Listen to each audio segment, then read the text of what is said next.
Bonjour et bienvenue chez le Doc Mayou.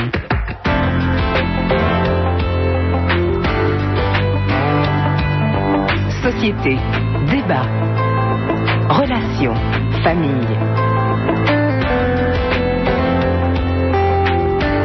Le Doc Mayou. Retrouvons le psychiatre Pierre Mayou et notre animatrice Janine Ross. Bonjour tout le monde, bonjour Pierre. Les joies du direct, ma chère Janine. Qu'est-ce qui est arrivé?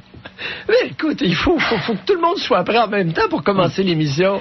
Idéalement, oui. Puis là, ben, écoute, oui, en tout cas, on est là. Personne. C'est ça qui est important. Qu'est-ce qui s'est passé? Parce que nous n'avons même pas eu connaissance. Non, c'est parce que là, le metteur en ondes puis moi, on se courait après, puis là... Rien apparu. Bon, Janine, oui. Juste un petit commentaire très bref. Très bref, c'est pas que je veux planter un clou, mais hier soir, j'ai failli tomber en bas de mon lit. Ah oui? Il faut que je te raconte ça, puis je raconte ça aux auditeurs. C'est un phénomène, hein, Pierre? Oui, parce que hier, je me suis un peu payé une traite en disant que le Parti québécois devenait un parti de bonnes femmes. Bon, avec Madame la présidente Simard, avec la présidente d'élection, puis avec la chef de l'opposition, etc., qui ont élu non pas Pauline Marois, mais un homosexuel. Bon, hier soir, veux-tu pas que Boisclair annonce que... Oui. Hey, Ben oui. il s'est nommé une chef de cabinet et sa principale conseillère, ça va être une femme. Mais ce sont des femmes qui évoluent dans le parti depuis de nombreuses années. Oui, mais bon, écoute, mais c'est ça. Là, c'est rendu estrogène mur à mur dans le PQ avec homosexuels. J'ai un peu souri quand j'ai vu aussi ça. En pensant à vous, d'ailleurs. Bon, oui, je veux pas pousser la chose plus loin, mais non, il y a quelque chose là. Il y a quelque chose là. Okay. On envoie les femmes au front actuellement au Parti québécois, ça c'est clair. Bon, il y en a des hommes, par exemple, dans le membership. Les hommes, où sont-ils que nous fassions leur éloge? Dans le membership.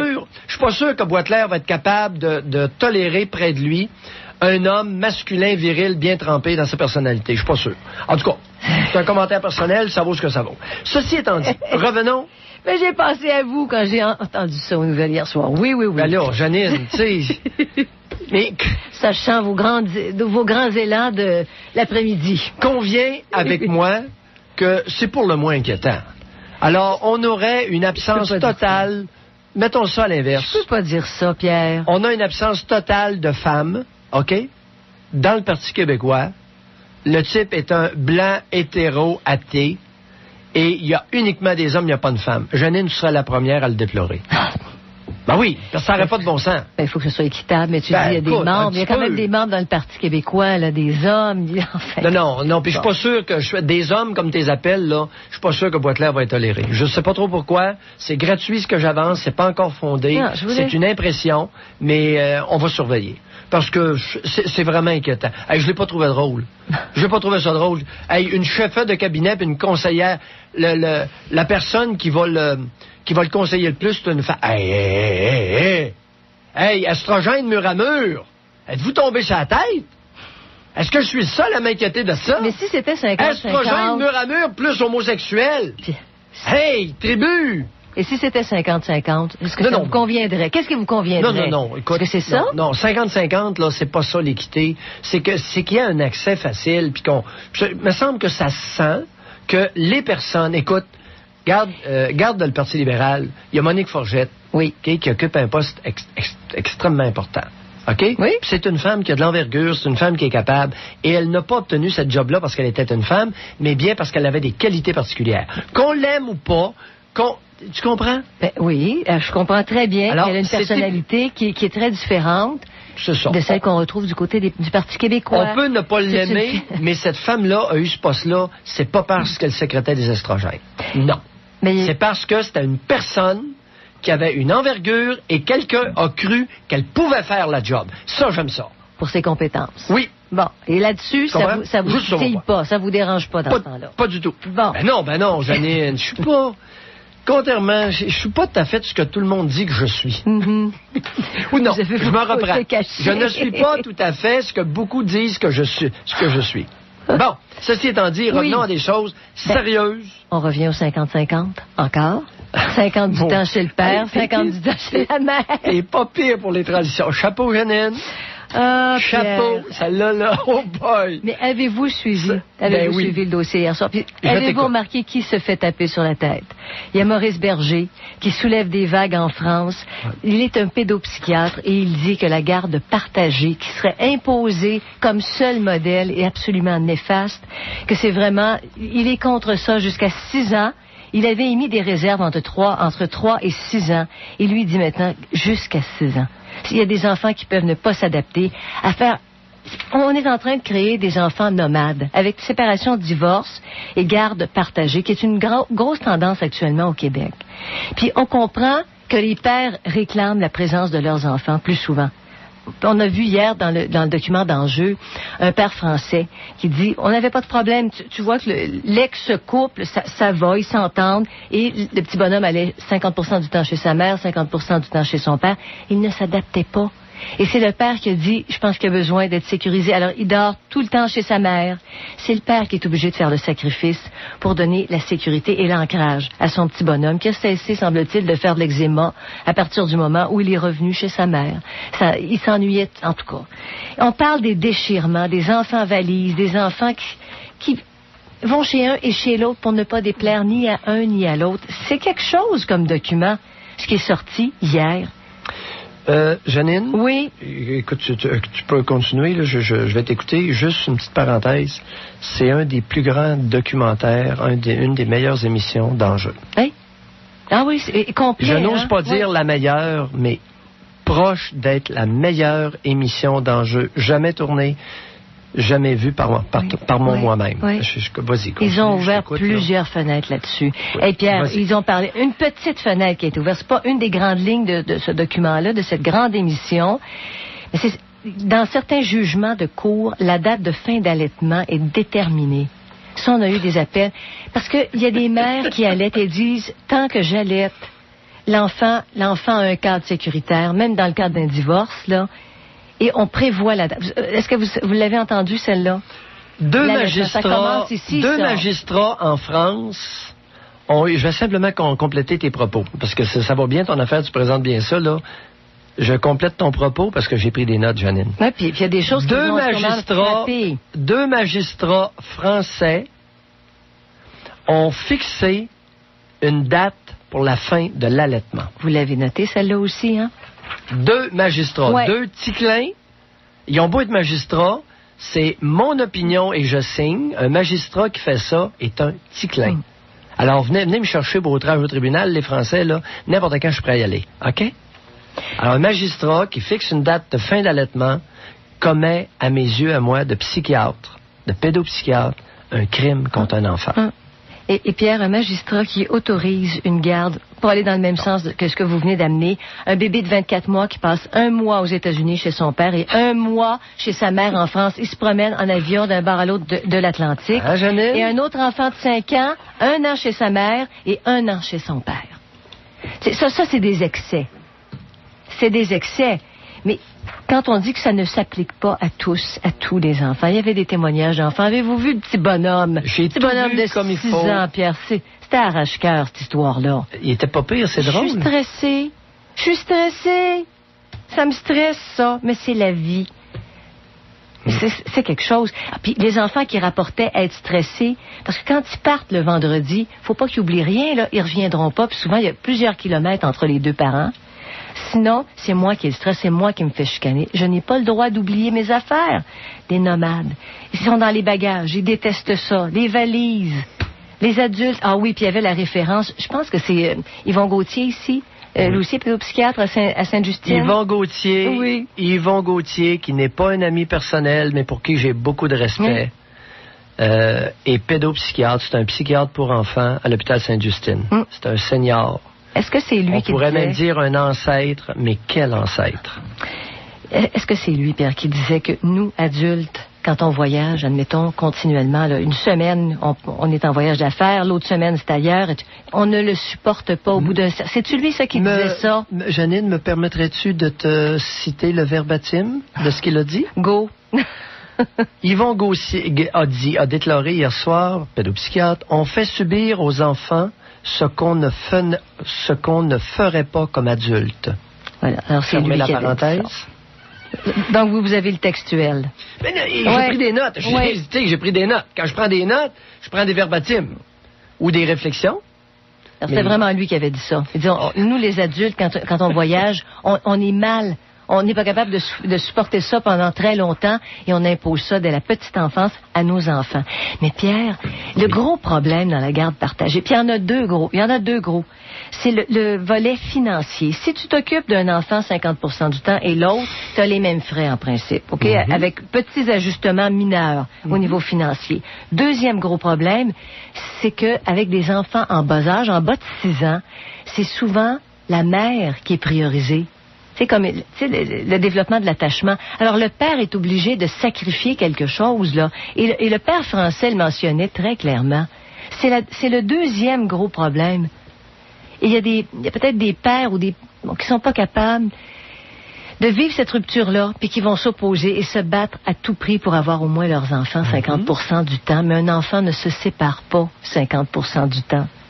Plus vieux, ça a l'air d'être moins problématique, mais plus jeune, ça a l'air d'avoir des grandes conséquences, d'après tous vos confrères. Des conséquences. Et qu'est-ce que c'est qu'il disait? Ça, c'est le docteur. Attendez, lequel? Ça, c'est Maurice Berger à la fin. Il y a des bébés qui font des angoisses de séparation, qui hurlent. Il dit, ce qui l'impressionnait, les enfants qui dorment la nuit et qui pleurent. Les bébés qui pleurent, mangent plus, dorment plus, ils ont le regard vide. Il parlait, lui, de médicaments qu'on administrerait, par exemple, à des humains. On fait un suivi. On leur administre ce régime de vie, puis on ne tient pas compte des symptômes que ça peut engendrer. En tout cas, alors on parle de la garde partagée. Je ne sais pas comment prendre l'histoire, mais... As-tu eu de la difficulté à t'endormir après le reportage? J'ai trouvé ça touchant. J'ai trouvé ça troublant. Au point de petit bonhomme, au point de t'empêcher de dormir ou pas à ce point-là? Pas m'empêcher de dormir. Parce que ce problème-là, j'ai souvent réfléchi là-dessus. Mais c'est le petit visage du bonhomme de 6 ans. Ça m'a troublé. C'est étrange. Ça m'a pris au moins 2 heures après. C'est très rare que quelque chose m'empêche, retarde mon sommeil. Ça m'a pris au moins 2 heures avant de m'endormir après ce reportage-là. Mais vous posez-vous la même question, Pierre? Qu'est-ce que ça va donner comme adulte?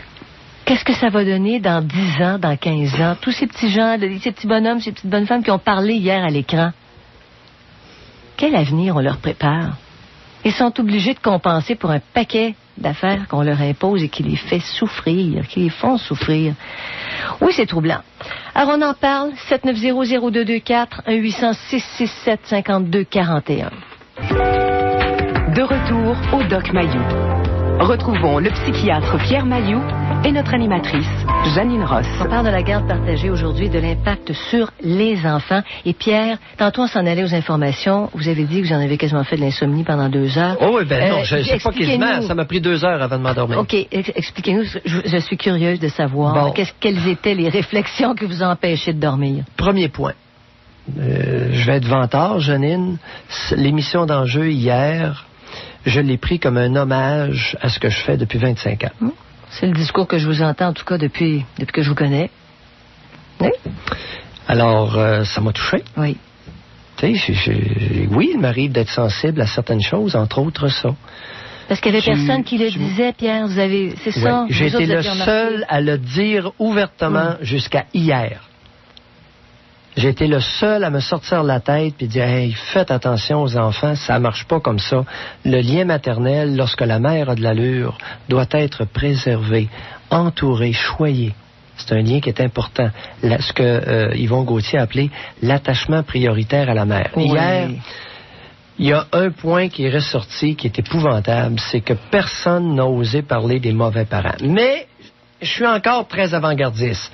Dans 2 ans, là, on va revenir avec un reportage comme ça, puis on va dire, oups, ce qu'on a dit il y a 2 ans, l'émission d'enjeu, ça s'appliquait seulement pour les bons parents, pour les parents raisonnables. Oui. Alors, les drogués, les alcooliques, les brutes, tout ça, là, out. Ça ne s'applique pas à vous autres. Ça a été soufflé. Ça a été soufflé à mots couverts quand on parlait. Quand certains intervenants disaient il y a des conflits entre le père et la mère, les conflits sont là, ça dispute, ça marche pas. Janine, 2 êtres peuvent être de très bons parents et être en conflit. Alors, Le fait de dire que deux parents sont en conflit, sont en querelle, ne veut pas dire qu'ils sont mauvais parents. Non, pas du tout. Ça n'a rien à voir. Rien à voir. Mais quand c'est deux personnes en conflit. Et quand tu suggères que l'enfant est chez sa mère ou chez son père, il ne peut pas appeler son père ou sa mère de l'autre côté. Tu suggères ça d'une façon très, très gantée. Évidemment, tu as entendu Jacqueline Philippe faire utiliser l'analogie d'un chiot, que la SPCA ne tolérerait pas qu'un chiot soit en garde partagée. Elle interviendrait immédiatement. Ça t'a pas rappelé quelque chose que tu as déjà entendu de ma bouche à plusieurs reprises? Certainement. Oui, je suis même allé jusqu'à demander, et je continue à demander, que les lois qui protègent les animaux soient appliquées intégralement aux enfants. Et on aurait déjà gagné beaucoup. Hein? Oui, afin d'éliminer... Alors, je suggère qu'on élimine l'article 43 du Code criminel du Canada, qui invite les parents à châtier leurs enfants, et que ce soit remplacé simplement par le même texte de la loi sur la protection des animaux. Juste ça me suffirait amplement. Oui. J'en demande pas plus pour les gamins. Jacqueline Philippe, Janine, ça m'a renversé. C'est la première fois que j'entends une dame monter aux barricades pour protéger les enfants. Pour protéger les enfants dans les cas de garde. Oui, il y a la juge Ruffo au tribunal de la jeunesse, mais au niveau du tribunal de la famille, c'est la première fois que je vois une dame vraiment s'imposer. Elle est présidente de l'association L'Enfant d'abord. C'était la grand-mère, ça, hein? C'est la grand-mère, Jacqueline Philippe, qui en a fait un projet de vie. Oui. Elle a fondé une association. On se réfère à elle de plusieurs pays. Et j'ai été impressionné. Oui. Alors, elle m'a fait plaisir. C'est sûr, on a entendu Yvon Gauthier, on a entendu Maurice Berger, mais on a entendu Jacqueline Philippe, qui n'est ni psychologue, ni psychiatre. Elle n'est rien de tout ça. C'est une grand-mère qui a vécu quelque chose, puis elle a dit « halte là ». Oui. Ça va s'arrêter là. C'est ça. Il ne faut surtout pas que ce soit imposé. Ouais. Par les tribunaux, de facto, comme ça, automatiquement. Et il y a eu une grosse affirmation à la fin. Affirmation à la fin. Tu m'as entendu à maintes reprises déplorer les momounes québécoises qui se regroupent pour attaquer littéralement des mères. Oui. Et une des conclusions à la toute fin a été la suivante. Le politique a peur du lobby des pères. Oh, pelaille. Oui. Maintenant, pour rassurer les pères, calmez-vous. Mayou, ça donne que c'est un domaine qu'il connaît bien et qu'il maîtrise. Alors, hier, on a parlé de la garde, de résidence alternée. On n'est pas rendu encore au point, mais on va y venir, qu'on va parler de la garde légale entre deux bons parents. On va parler de la garde physique ou résidence prioritaire et on va parler d'accès. 3 concepts que je vous suggère, chers auditeurs. La garde légale, c'est une chose. La garde physique ou résidence prioritaire, c'en est une autre. Et l'accès, lorsque le parent qui n'a pas la garde physique, doit être facile. Ouais. Pas une fin de semaine sur 2. 1 à 2 fois, 1 à 2 petites sorties par semaine, plus une fin de semaine sur 2, évidemment. Et des téléphones faciles que l'enfant doit nécessairement avoir, dans les cas de 2 parents raisonnables, doit avoir accès en tout temps au parent qui n'est pas là. Oui. OK? Et c'est généralement le père qui est brimé en ce sens. Oui. Écoute bien de ce que je viens de dire. C'est comme ça que ça va évoluer. Il va y avoir la garde légale. OK? Oui. Il va y avoir la garde physique ou résidence prioritaire. Et il va y avoir l'accès du parent qui n'a pas ni la garde légale, ni la garde physique. Donc, ça se découpe en 3 volets qui rendraient humains. Exactement. Il y a 3 volets. Et messieurs les juges, mesdames les juges, mesdames les avocats, et les psychologues, travailleuses sociales qui tournent autour des enfants, vous n'aurez pas le choix. Mayou vous annonce, le 23 novembre 2005, que dans l'avenir, on va parler de la garde légale, de la garde physique ou résidence prioritaire et de l'accès. Alors, commencez à vous démêler, parce que vous allez vous faire démêler. Oui, parce que c'est pour les enfants. Pour les enfants. C'est ça le but. Et on les ignore. Parce que, Pierre, il y a eu un autre commentaire. C'est en médiation, c'est tourné de dos. Et un des deux protagonistes, la mère dit, je m'appartiens à moi. Elle dit ça comme ça l'autre semaine. C'est-à-dire, tu es parent à 50% du temps et le reste appartient. Pour beaucoup de parents, on souffle. Il y en a qui vont souffler l'autre semaine. C'est comme un congé. Chère Janine, l'incompétence et l'insignifiance n'ont pas de plafond. Et concernant l'imposition de la garde partagée, on dit que c'est un raccourci. C'est quelque chose qui est à la mode et qui a la cote. Ouais. Alors, la garde partagée... La mode n'est pas nécessairement bonne pour les enfants. C'est ça. Parce que, et la raison pour laquelle je suggère les 3 volets concernant cette histoire-là, c'est l'intérêt des tout-petits. Oui. Et on parle tout de suite à Régent. Bonjour, Monsieur Régent. Bonjour. Vous faites bien de mentionner la distinction de garde partagée, de droit d'accès, en fait, de lieu de résidence principale et de droit d'accès ou de visite accordé par un jugement, soit au père ou à la mère. Mais la plupart du temps, les droits d'accès sont automatiquement accordés en général, là, sont accordés au père, ce qui est mon cas. Ayant vécu avec une dame, avec ma première conjointe en union de fait pendant 15 ans, ayant eu 2 enfants avec elle, après 15 ans d'union, il y a eu séparation. Séparation était basée essentiellement sur des différends et des conflits de personnalité entre la mère, les enfants et moi-même. Et on a toujours pris soin de ne pas, en fait, de fournir l'effort de ne pas se servir des enfants comme bouclier pour revendiquer les intérêts de l'un ou de l'autre au détriment des enfants. Alors, avec le recul, aujourd'hui, j'ai une grande fille qui est âgée de 23 ans et un garçon qui est aujourd'hui âgé de 18 ans. Oui. Les deux que je considère comme étant pleinement équilibrés, pleinement matures, ayant traversé une période de leur enfance ou de leur adolescence qui n'est pas nécessairement souhaitable ou désirable Parce que pour un enfant ou pour un parent à faire subir ça à ses enfants. Mais je pense qu'il est important, avec le recul, maintenant, je considère que le travail qui a été fait autant par la mère, autant par moi-même, qu'on a réussi, à travers nos différends, à amoindrir l'impact auprès des enfants en véhiculant des valeurs au niveau de la responsabilisation. Régent, oubliez le mot valeur, là, mais on appelle ça du damage control. C'est du damage control. Vous avez contrôlé, vous avez fait attention, vous avez été sensible aux effets pervers ou aux effets négatifs d'une séparation. Exactement. Et c'est évident que c'est fâchant un petit peu pour un père lorsqu'il se fait dire, ben écoutez, la garde légale est accordée à la mère et vous n'avez qu'un droit d'accès. Bon, Régent, je vous arrête là-dessus. Oui. On va y aller étape par étape. Cet après-midi, je vais essayer de faire un pédagogue de moi-même. Vous venez de parler de la garde légale qui est octroyée à la mère.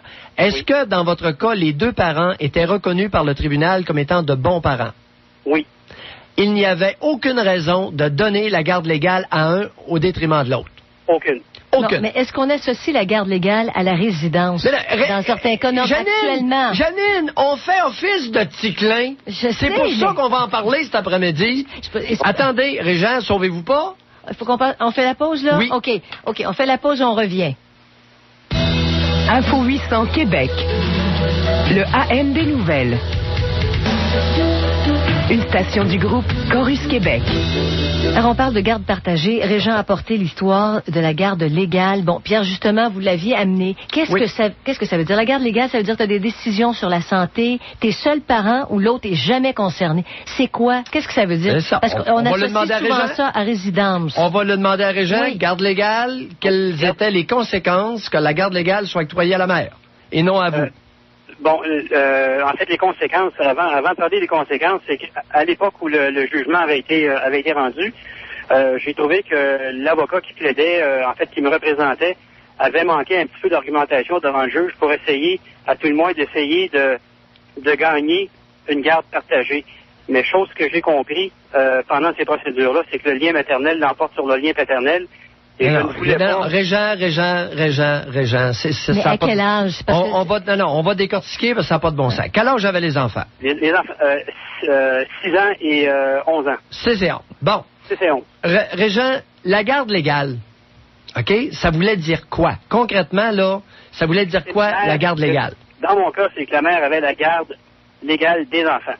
Oui, mais concrètement, ça voulait dire quoi? Ça référait à quoi? Que les enfants habitaient en permanence avec la mère. Non, la garde légale. Mais voyez-vous? Mais on l'associe, Pierre, c'est ça. Souvent, on associe résidence avec garde légale. Si j'avais une copie du jugement devant moi, c'est pas ça. Non, laisse faire le Régent. J'essaie de faire un exercice pédagogique en vous utilisant.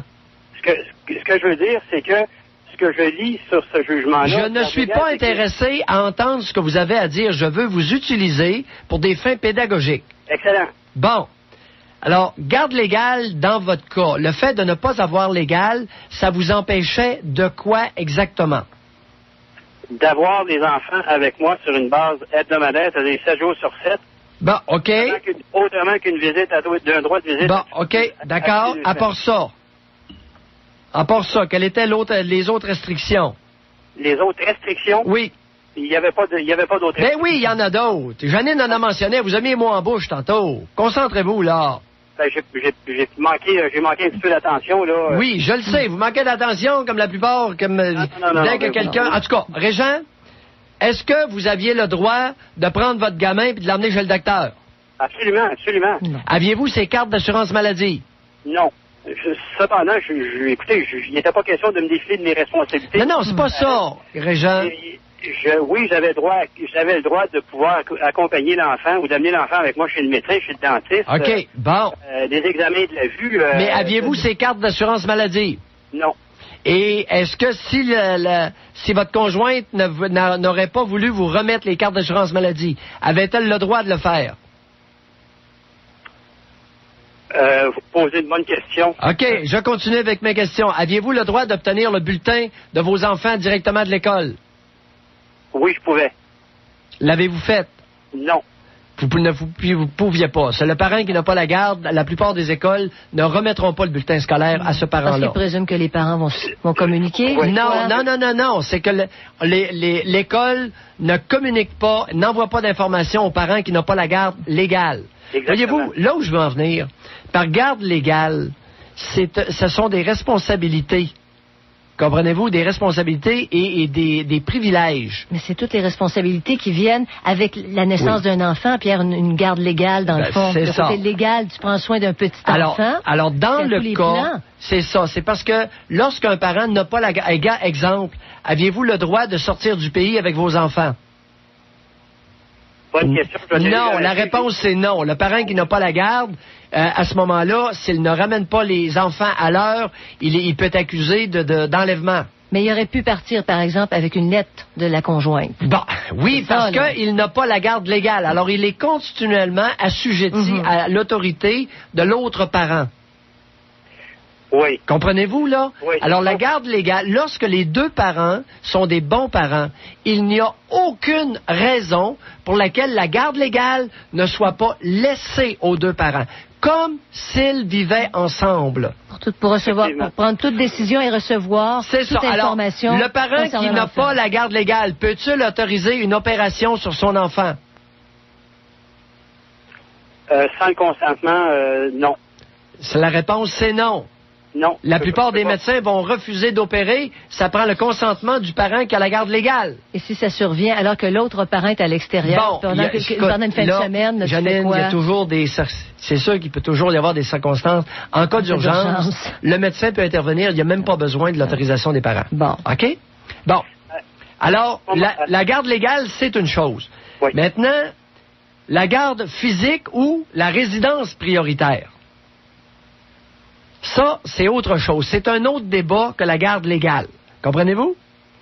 Là, on a tout regroupé ça dans la garde partagée, et là, il y a un combat. C'est pas subtil c'est pas précisé avec subtilité. Janine, c'est pas subtil, tu as tout à fait raison. Non. Alors, la résidence prioritaire, dans votre cas, compte tenu de l'âge des enfants, 6 ans et 11 ans, qu'est-ce que vous avez décidé, et en rétrospective, qu'est-ce que vous changeriez? Ce qui a été décidé, c'est que les enfants habitaient avec leur mère à l'époque, en permanence. Oui. Et que j'avais un droit de visite aux 2 semaines. Oui. OK? Ce qui devrait être... Attendez un peu, allez pas trop vite. Est-ce que vous visitiez vos enfants régulièrement. Pardon? À l'intérieur des droits de visite, très régulièrement, et des Attendez, j'ai pas fini ma question. Vous êtes une vraie bonne femme, vous écoutez pas beaucoup. Il parle presque pas, Pierre. Non, mais il écoute pas. C'est pas parce qu'il parle pas, mais c'est parce qu'il écoute pas beaucoup. Non, oui, j'écoute. J'allais laisser un peu de temps à répondre. Oui, mais c'est parce que j'allais formuler ma pensée puis non, mais attendez d'avoir la question, Régent. J'avais pas fini ma question. André. Vous avez parlé de droit de visite. Est-ce que vous visitiez les enfants chez leur mère ou si vous les receviez chez vous? Je les recevais chez nous. OK. Alors, on va utiliser le mot accès, des droits d'accès aux enfants. Droits d'accès, excellent. OK. Alors, ne pas confondre les droits d'accès. Les droits d'accès, vous aviez ça à chaque 2 semaines. Oh, à chaque 2 semaines. Et les enfants habitaient chez leur mère. Et les enfants habitaient chez leur mère. Est-ce qu'une visite par 2 fins de semaine, ça vous convenait? C'était assez pour vous? Non, c'est pas assez. Aviez-vous le droit d'accéder à vos enfants, par exemple, un soir ou 2 par semaine pour les emmener 2-3 heures faire une activité quelconque? Absolument. Est-ce que vous l'avez fait? Oui, je l'ai fait et... à ce moment-là, regardez, faites attention parce que là, vous nous avez dit que vous aviez accès à vos enfants une fin de semaine sur 2. Alors que là... Par règlement. C'est-à-dire, le jugement, sur papier, me disait, votre droit de visite est aux 2 semaines. Les enfants vont pouvoir aller chez vous aux 2 semaines. Sauf que, je savais fort bien, puis juste me permettre de m'expliquer. Oui, allez-y. Il fallait que je fasse preuve de présence comme père. Le garçon avait besoin d'une présence masculine et la jeune fille avait besoin d'une présence masculine dans sa vie, masculine paternelle. Oui. Je devais être présent. Alors, qu'avez-vous fait? Activité, m'impliquer dans leurs études. À quelle fréquence? Combien de fois par semaine, par exemple, vous étiez présent, vous aviez accès à vos enfants? Par exemple, j'accompagnais 2 à 3 fois semaine après l'école mon jeune fils à la bibliothèque pour faire un suivi sur ses devoirs, ses études. La même chose avec ma jeune fille, un petit peu moins souvent parce qu'elle était beaucoup plus autonome et un petit peu plus à l'aise à l'école. Elle avait 11 ans. C'est en plein ça. Alors, dans votre cas, vous êtes un très bel exemple d'un père qui n'avait pas la résidence prioritaire, qui ne tenait pas la résidence prioritaire, mais qui avait un accès facile à ses gamins. Est-ce qu'on peut dire ça? Tout à fait. Alors, c'était beaucoup plus que le fameux, une fois par 2 semaines, éculé. Vous aviez un accès facile. J'avais un accès facile parce qu'il fallait... bon, écoutez, même si la relation était tendue avec la mère, je m'imposais à avoir un accès facile. Je m'imposais. Vous êtes un excellent exemple et c'est comme ça que ça devrait se passer lorsque les 2 parents sont des parents raisonnables. Mais est-ce que...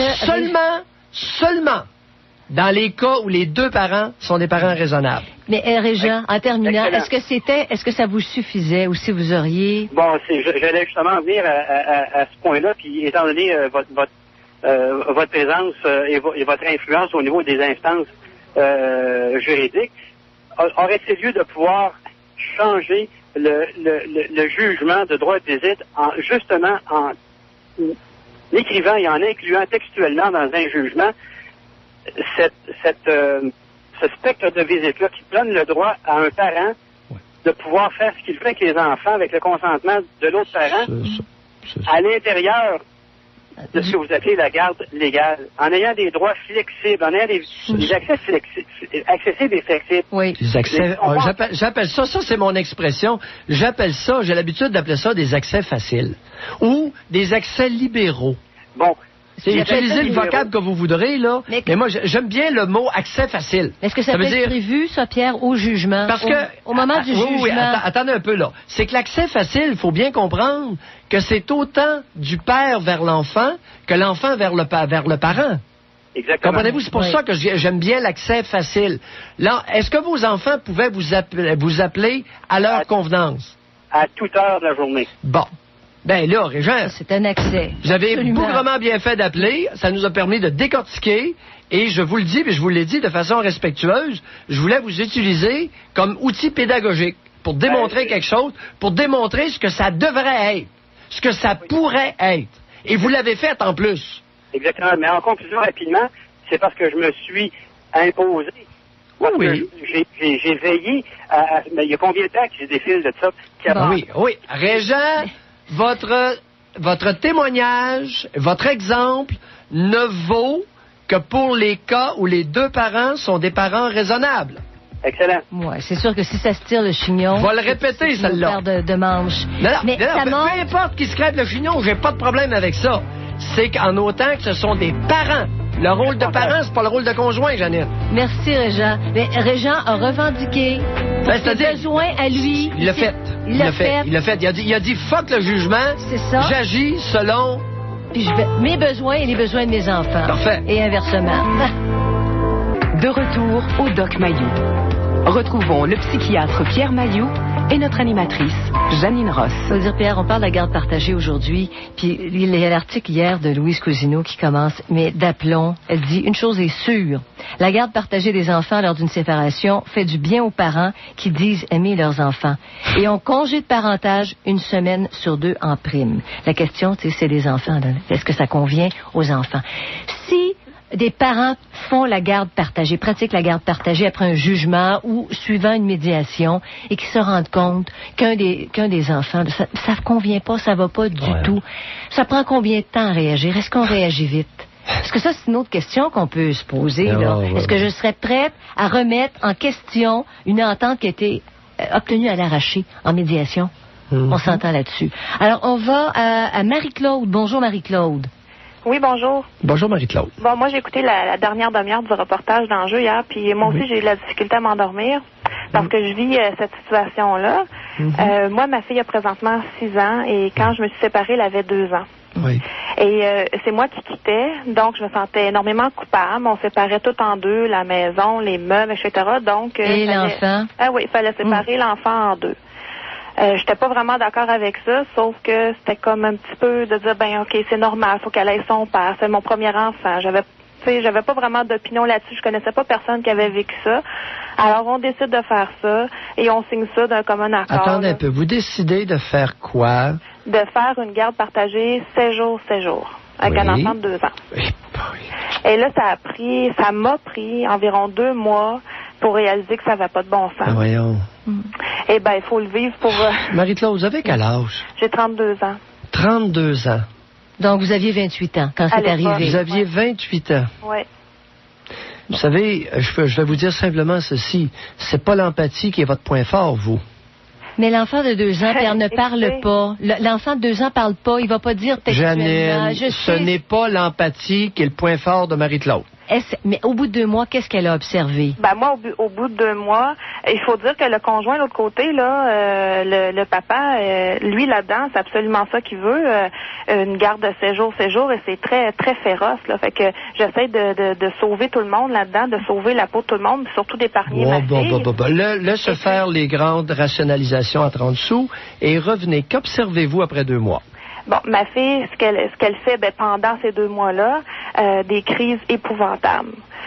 Des crises la nuit, le jour, 2-3 fois par jour. Ça dure 45 minutes. Elle est incontrôlable. J'essaie toutes sortes de trucs pour essayer d'en venir à bout. J'en parle à son père. Attendez un peu. Avant de s'énerver, là, premièrement, qui s'occupe de cet enfant-là pendant le jour? Elle est chez la même gardienne où elle était. Là, avant de nous faire broyer, essayez d'être honnête intellectuellement. Les crises en question, vous étiez même pas là. Ben oui, elle n'en faisait pas chez la gardienne. Elle les faisait le soir. Ben oui, il y a la fin de semaine, ça existe. Vous dites les crises épouvantables plusieurs fois par jour, 45 minutes de la fois, là. Oui. Ben ça arrivait quand moi j'allais... Ayez au moins l'honnêteté, Marie-Claude, d'avertir les auditeurs. Et cet enfant-là, à l'âge de 2 ans, lorsque vous avez décidé de la domper, ça faisait combien de temps qu'elle était en garderie? Non, je l'ai pas dompée, là. Ça faisait combien de temps qu'elle était en garderie? Elle n'était pas en garderie, elle se faisait garder chez une dame depuis l'âge de 6 mois. OK, elle avait été dompée chez une dame depuis l'âge de 6 mois, à raison de combien d'heures par jour et combien de jours par semaine? Ah, à temps plein. Ça répond pas à ma question, chère Marie-Claude. Combien d'heures par jour? 5 jours par semaine, mettons 8-9 heures par jour. 8-9 heures par jour? Oui. Autrement dit, c'est pas vous qui l'aviez élevé, cet enfant-là.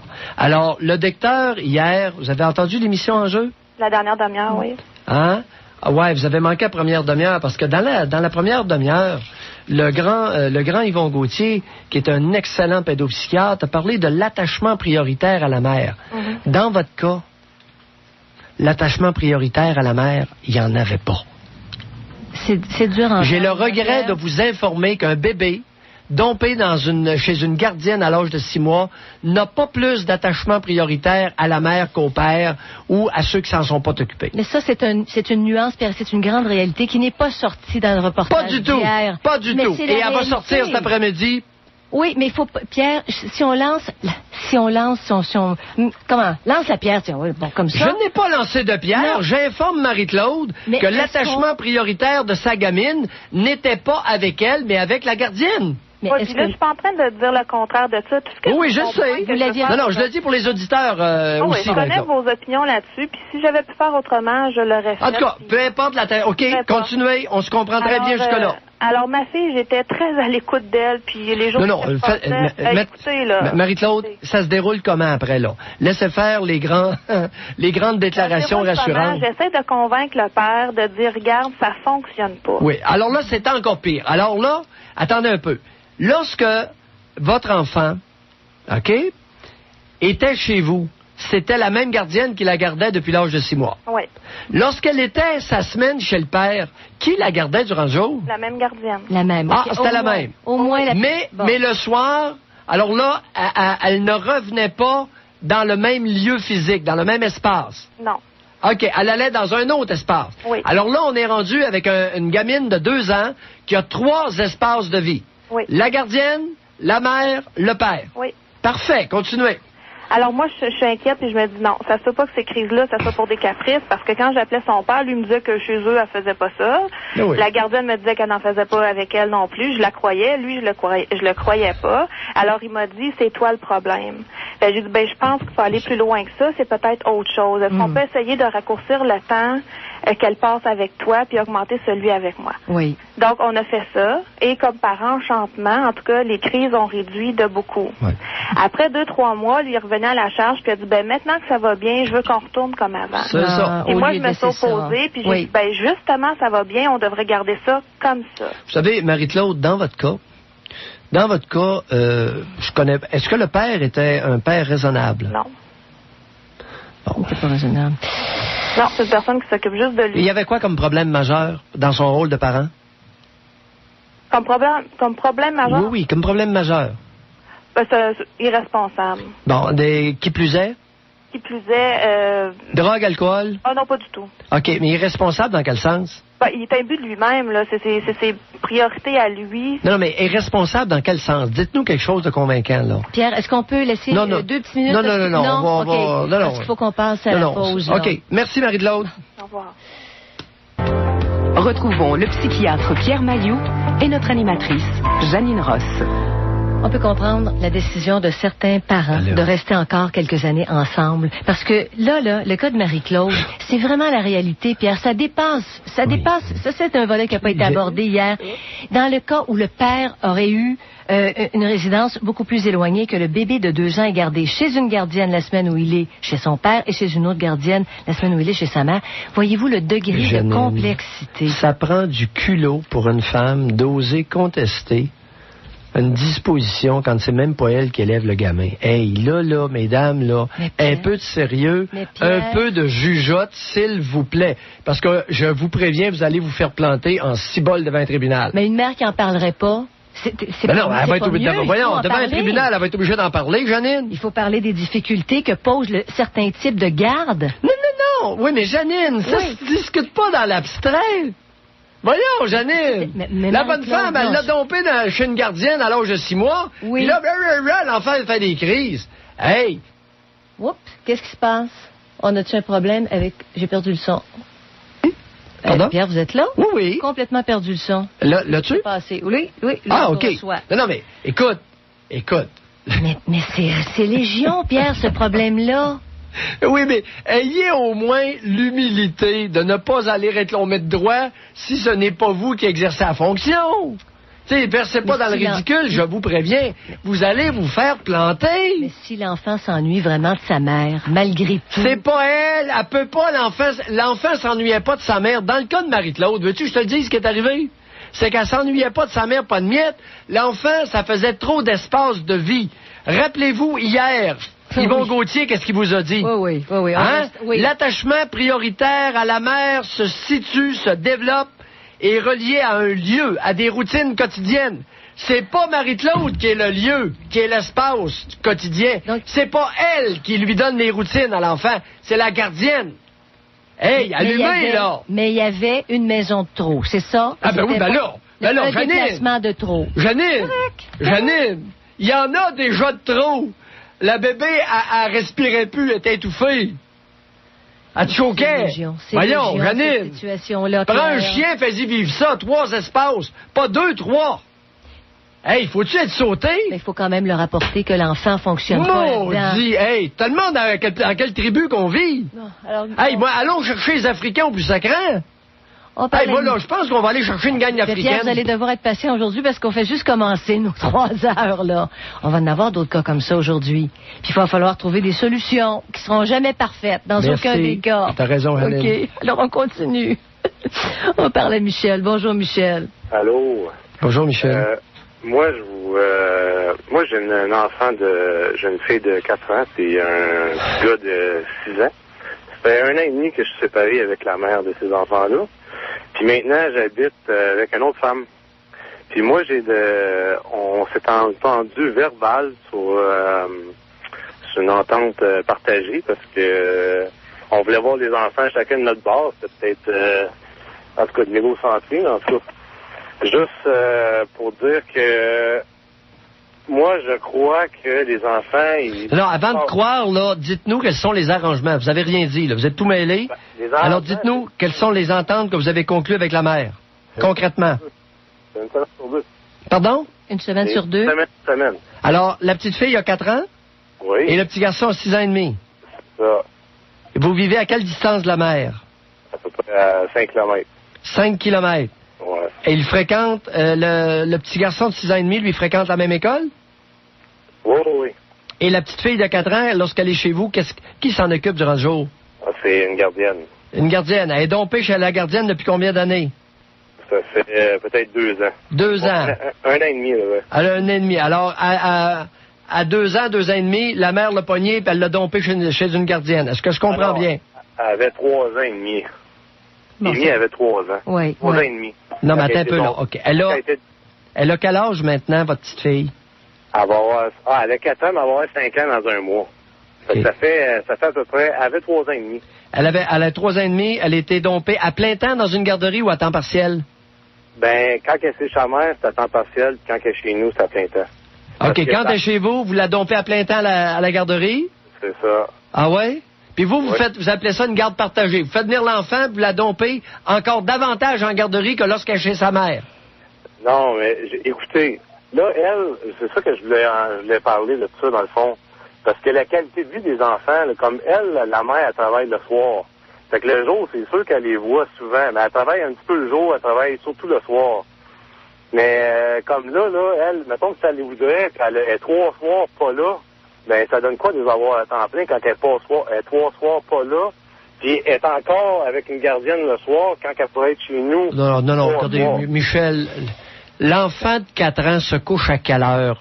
Oh non, moi, j'ai de la misère. Hey, ça, là... Mais Pierre, faut en parler. Tu sais, il faut demander des questions. À quelle heure se couche la gamine de 4 ans le soir? À 7h30, 8h. À 7h30? 8h, ouais. Puis la mère est partie depuis quelle heure? Non, mais là, la mère, moi, c'est chez moi. Là. Quand elle travaille, elle part à quelle heure? Faites-vous aller un peu rocker. Soyez pas trop épais, s'il vous plaît.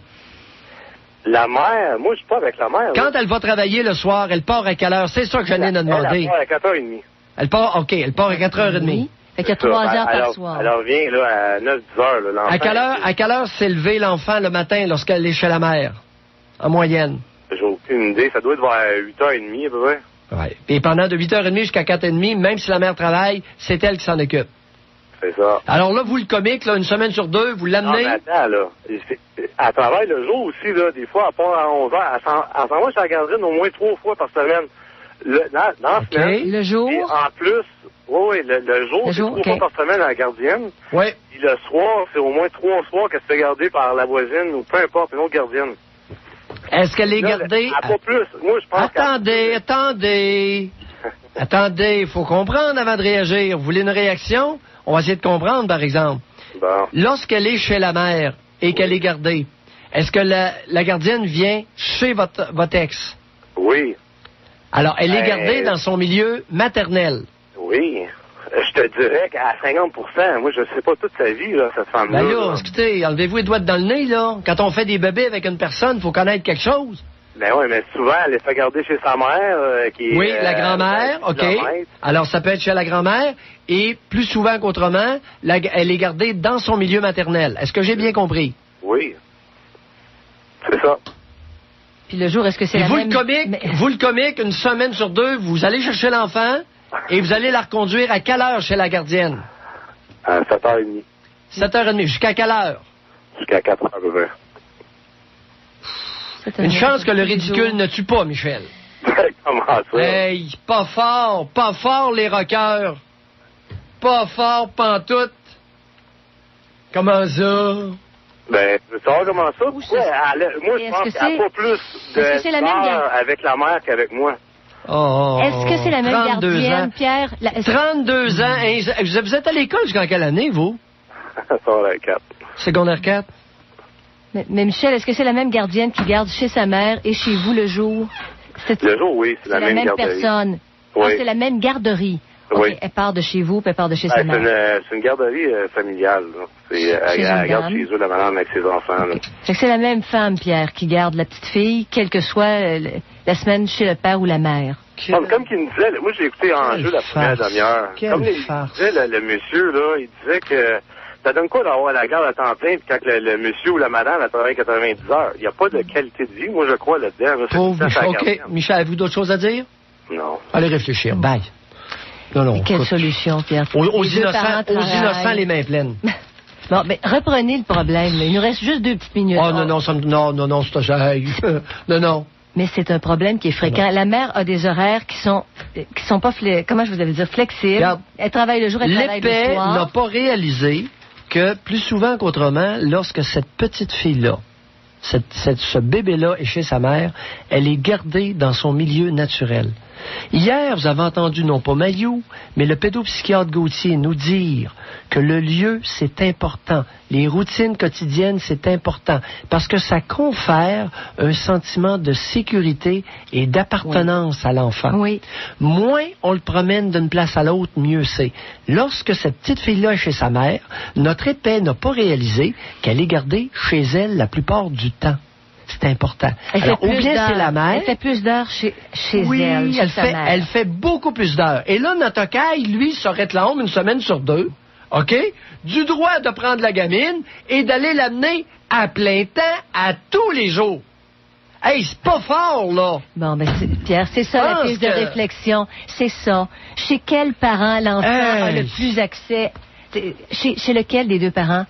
L'enfant a le plus accès à la sécurité. Qu'il ait l'accès facile lorsqu'il a le temps le soir. Vois-tu l'exemple d'une andouille, une andouille par excellence?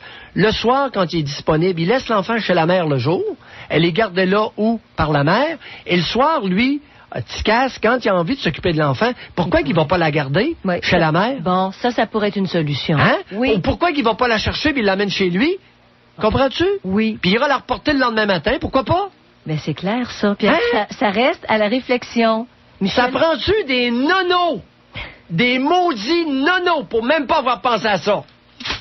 De retour au Doc Mayou. Retrouvons le psychiatre Pierre Mayou et notre animatrice, Janine Ross. Wow, bon, on parle de garde partagée, Pierre. Il y a une juge hier dans le document en jeu sur ça, justement, qui disait qu'elle se laissait guider par le besoin de sécurité des enfants pour faire ses affaires. Et si on disait aux parents la même chose, laissez-vous guider par vos enfants, par les besoins de vos enfants, comment ils réagissent, ce serait beaucoup plus simple. Elle disait à partir de ce moment-là, ça devient simple. C'est extraordinaire ce que tu viens de dire. Tu rêves en couleur. Moi, ça se peut. Avec des énergumènes comme Michel, rien compris, lui, là. Il n'est pas accessible aux propos que tu viens de tenir. C'est possible. C'est possible. Pierre, je vous remercie d'avoir donné un scénario. Quand vous avez fini l'intervention, là, au moins d'avoir suggéré quelque chose. Parce que il y a du monde qui vont accepter des recettes. Ils vont les accepter. Dans un cas, là, comme Michel exposait, il y en a des milliers. Alors, au moins, vous avez donné une piste. Il enlève du temps de maternage à sa petite fille de 4 ans. Ça prend-tu un épais? Ça va se payer cher, tout ça, hein? Ça prend-tu un épais? Ouais. Bon, alors... c'est pathétique! Mais est-ce qu'on a parlé L'imbécilité n'a pas de plafond! Est-ce qu'on a parlé aussi franchement, Pierre, depuis qu'on... C'est très récent qu'on commence à remettre en question la garde partagée. Très récent. Le rôle de la mère, à partir du moment où il y a un divorce, Pierre, est-ce que... Tu sais, dans le cas de Marie-Claude, si elle avait voulu garder sa petite fille à la maison pendant les premières années, survient une séparation, souvent... La mère est obligée de retourner au travail. Il y a certainement des hommes qui seraient prêts à payer des pensions un petit peu plus élevées pour que la mère continue de rester à la maison pour donner une sécurité aux enfants. Regarde, même séparés. Mais Pierre, c'est ça l'idéal. L'exemple de Michel, il ne s'agit pas que la mère reste à la maison. Elle maillait juste à se rendre disponible. Qu'il aille la garder, la petite, dans la cabane. C'est sûr qu'elle Sinon, il apprend, il l'amène chez lui, puis le lendemain matin, il va redomper à la mère. Ça, c'est simple. Voyons! Mais Pierre... Maudit, hey! Quand je parlais d'enfants... Ça élève des enfants.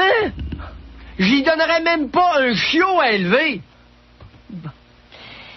Pierre, quand je parlais d'entente de séparation, quand tu as de très jeunes enfants, là, 4 ans et demi, tu peux te parler, puis tu peux arriver à des solutions humaines pour l'enfant. Des petits, combien de petits? Tu sais, des poupons, il y a des séparations qui surviennent, ça fait 1 an. Est-ce que des pères, même s'ils sont séparés, qui pourraient dire à leur ex-conjointe, je vais te donner un peu plus pour 2-3 ans pour que l'enfant... Ça pourrait être une alternative, soulagée, mais si la mère veut travailler pour être plus autonome, ne pas dépendre de l'ex, tout ça est discutable. Mais avec les besoins de l'enfant, en considérant ça, en train de... En tout cas, de la misère, Janine, avec ces innocents-là.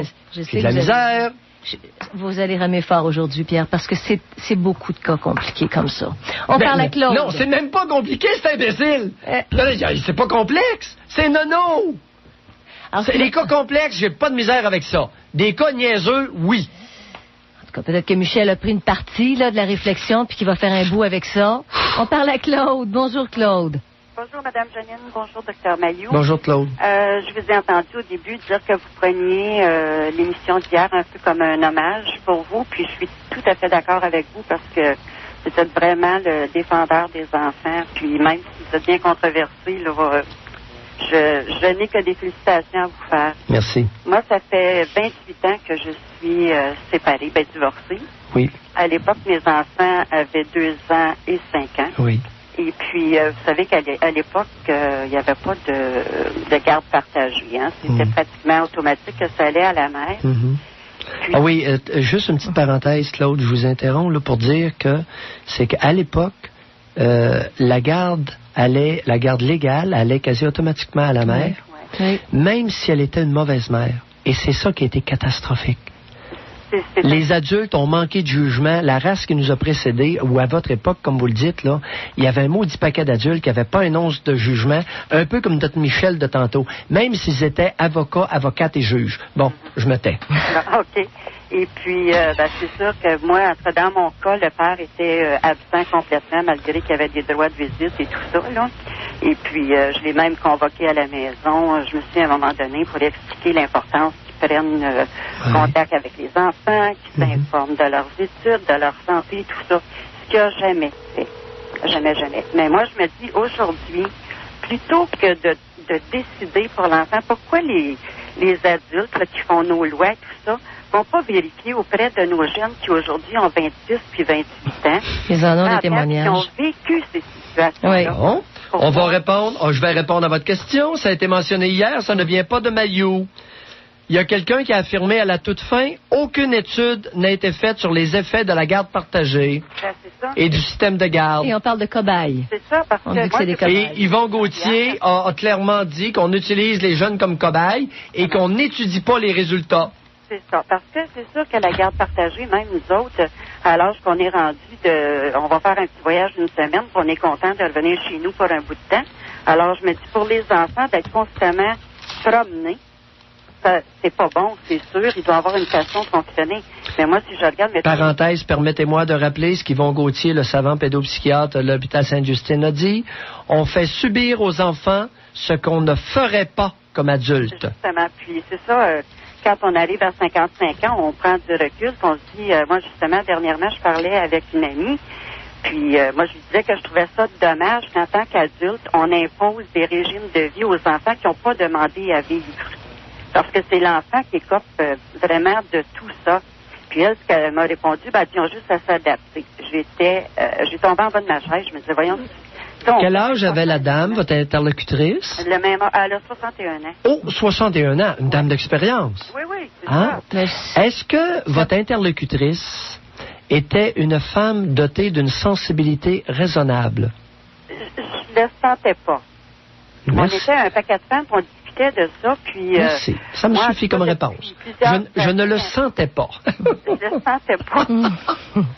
Continuez. Moi, depuis plusieurs années, j'ai retourné en arrière, puis je me dis, pauvres enfants, mon Dieu, qu'on leur en fait vivre quand ils n'ont même pas demandé à venir au monde, puis bon, à 30 ans, 35 ans, on se dit, il y a d'autres choses à vivre, ou on n'est pas heureux avec le conjoint avec qui on vit, ou quoi que ce soit. Puis on leur impose ça, puis en plus, la société fait des lois pour leur imposer des vies qui ont carrément pas de bon sens. Puis c'est ça, moi je me disais, si vous pouviez parler à mes enfants, puis eux autres, ils vous diraient ce qu'ils en pensent de ça. Surtout mon fils, parce que lui, c'était père manquant, fils manqué. Là, je peux vous dire que c'était très, très, très difficile pour lui. Mais... de ne pas avoir la présence de son père, mais pas du tout, là, dans ce cas-là, c'est ça. C'était un gros zéro, malgré tous les efforts qu'on a fait pour qu'il soit plus présent à ses enfants, mais... je me dis, je trouve que la société, les adultes d'aujourd'hui, on devrait aller vérifier auprès des jeunes qui ont vécu, qui ont été les cobayes dans tout ça. Vous avez tout à fait raison, Claude. Ouais. Et nos savantes universitaires, maintenant, c'est plein de bonnes femmes à l'université, là. Ça serait le temps qu'elles aillent faire de la recherche là-dessus. C'est ça. La première vague. Avant de nous sortir des âneries comme votre savante interlocutrice vous a sorti. Ouais. Mais Saint-Pierre, c'est même pas une question d'âge, parce qu'on entend des gens plus jeunes qui vont dire, les enfants, ça s'adapte. Moi, je regarde ça, j'ai un petit caniche d'un an, là, puis quand je pars 2 jours de temps, je reviens. Si je le fais garder, là, il est complètement bouleversé. C'est un petit chien. Fait que vous pouvez imaginer un enfant. Je trouve ça effrayant, moi, l'histoire de la garde partagée, puis... même le divorce, je trouve ça épouvantable parce que quand il y a des enfants... Mais avec un conjoint comme celui que vous avez décrit tantôt, le vôtre, là, l'ex-conjoint, s'il y avait eu garde partagée imposée par des lois... Il s'en serait même pas servi. Il s'en serait même pas servi. Marie-Claude, c'est-à-dire Claude. Oui. Tout à l'heure, on a une dame, Marie-Claude, qui a appelé 32 ans, Michel, 32 ans. Oui. 2 parents d'enfants. Et je suis convaincu dans les 2 cas que s'ils essayaient de faire subir à un chiot ce qu'ils font avec leurs gamins, je suis convaincu que la SPCA interviendrait. Certainement. Regardez ce qu'ils ont fait dernièrement avec les familles, là. En tout cas, je vais juste en même temps en profiter pour vous dire que je vous félicite pour tout ce que vous faites parce que vous dites tout haut ce que bien des gens pensent tout bas. Et je vais continuer à hurler parce que là-dessus, je reculerai pas. Ça en prend des gens comme OK, merci. Vous êtes gentil. Merci, Claude. Bonne journée. On pourra pas laisser nos innocents faire tout ce qu'ils veulent. C'est pas vrai. Pas lorsqu'il s'agit d'enfants. Ils ont le droit de faire ce qu'ils veulent dans leur vie personnelle, mais pas faire subir ça à des tout-petits. Qui arrêtent de s'en servir comme cobaye, que ce soit au niveau des nouveaux régimes scolaires et tout ça. Là, oui. On voit les répercussions quand ça arrive à 30 ans. Oui, excellent. Merci, Claude. Merci, au revoir. Aujourd'hui, il y avait juste une petite phrase. Pierre, il y a André Chagnon qui a une fondation. André Chagnon, c'est l'ancien propriétaire de Vidéotron. Puis juste une petite phrase dans son texte. Là, il s'inquiète beaucoup des garderies puis du sort qu'on réserve aux enfants. Enfin, mais une phrase dit « Nous ne pouvons pas nous permettre de perdre notre capital humain. » Puis il parle des enfants. On peut pas se permettre... Pour l'avenir. Janine, les enfants de Marie-Claude et de Michel sont en danger. Ils sont en danger. Des humains, puis elles récupèrent comment de situations où ils ne sont pas sécurisés? Non, oublie ça. Qu'est-ce que ça va donner comme adultes? Futurs drogués. C'est toute la clientèle pour les pousseurs de drogue. C'est pas plus compliqué. Je n'ai pas d'autre réponse, Janine. C'est presque toute la clientèle pour le suicide et les pousseurs de drogue. Il y en a qui vont s'en sortir, mais c'est une minorité. Très petit pourcentage. 8 10 12 vont s'en sortir relativement pas pire. Les autres, drogue. Alors, garde partagée aujourd'hui. Drogue, tentative de suicide, continuellement, j'en vois là, continuellement avec l'idée de suicide dans leur tête, ils vont passer leur vie comme ça. Puis là, ils vont être, hey, Janine, t'as-tu vu la nouvelle? 73% d'augmentation de la prescription des antidépresseurs au Canada dans les 4 dernières années. On est en train de doubler. Hey, les pelunes, Les pelunes, la drogue. L'humain n'est pas capable de vivre sa condition d'humain. Hey, ben voyons. C'est ça. Écoute, les enfants de Marie-Claude et de Michel, c'est toutes des futures personnes aux antidépresseurs. Ça, c'est assuré. Ça, c'est assuré. On devrait avancer, Pierre. On parle de garde partagée, qui n'est pas indiquée pour tous les enfants, surtout pas pour les petits. Ça, c'est ce qui semblait... Vous êtes unanimes, là, les psychiatres et les pédopsychiatres, dans le dossier d'hier, à le dire. Oui, puis la garde partagée, il faut arrêter ça, là, c'est pas ça. Il y a la garde légale qui devrait être laissée. Je dis bien, la garde légale devrait être laissée lorsque les deux parents sont des parents raisonnables. Oui. Et il y a à discuter la garde physique ou résidence prioritaire et l'accès aux parents qui n'ont pas la résidence prioritaire. Oui, alors tout ça et dans bien démêler s'il s'agit de parents raisonnables ou pas. Mais là, on arrive avec des parents, Pierre, des parents qui sont fin vingtaine, qui sont dans la trentaine. Pour plusieurs, parce qu'hier, il y en avait un témoignage en ce sens, là, elle aussi a été trimballée. Là, on a des adultes qui ont vécu ça, ces situations-là, où ils étaient dans les valises continuellement, les parents étaient divorcés. Qu'est-ce que ces parents-là font de mieux pour les leurs? Ils devraient être conscients de tout ça, là. Janine. Ils l'ont vécu. Janine, dans le cas d'enfants de moins de 6 ans, as-tu remarqué quelles étaient les recommandations hier soir? Oui, sécurité. Lorsque les deux enfants sont des parents raisonnables, lorsque la mère est une bonne mère et qu'elle veut s'occuper de son enfant et non pas de le domper dans une maudite garderie. Oui. Hein? C'est drôle, les spécialistes, hier, ils s'accordaient un enfant, hormis Poussin, là, pour un enfant de moins de 6 ans, lorsque la mère s'en occupe, est capable de s'en occuper et non pas d'aller le domper, l'attachement prioritaire à la mère devrait être respecté. Mais oui. Cependant, accès facile au père, pas une fin de semaine sur 2. Ce n'est pas correct de faire ça. Pour pas que ce soit une punition pour le père d'un jeune enfant est un parent raisonnable, il peut très bien amener l'enfant quelques heures et le ramener chez la mère. Il peut faire ça 2-3 fois par semaine et il n'y a pas un enfant qui va s'ennuyer de son père si le père fait ça. C'est ça. Pour pas que le père soit puni. Pour pas qu'il y ait de punition, mais une collaboration. Dans le cas de bon père, de père raisonnable. Et puis, Pierre, il y avait Maurice Berger qui disait, c'était à la fin du document, ça, il disait que les enfants...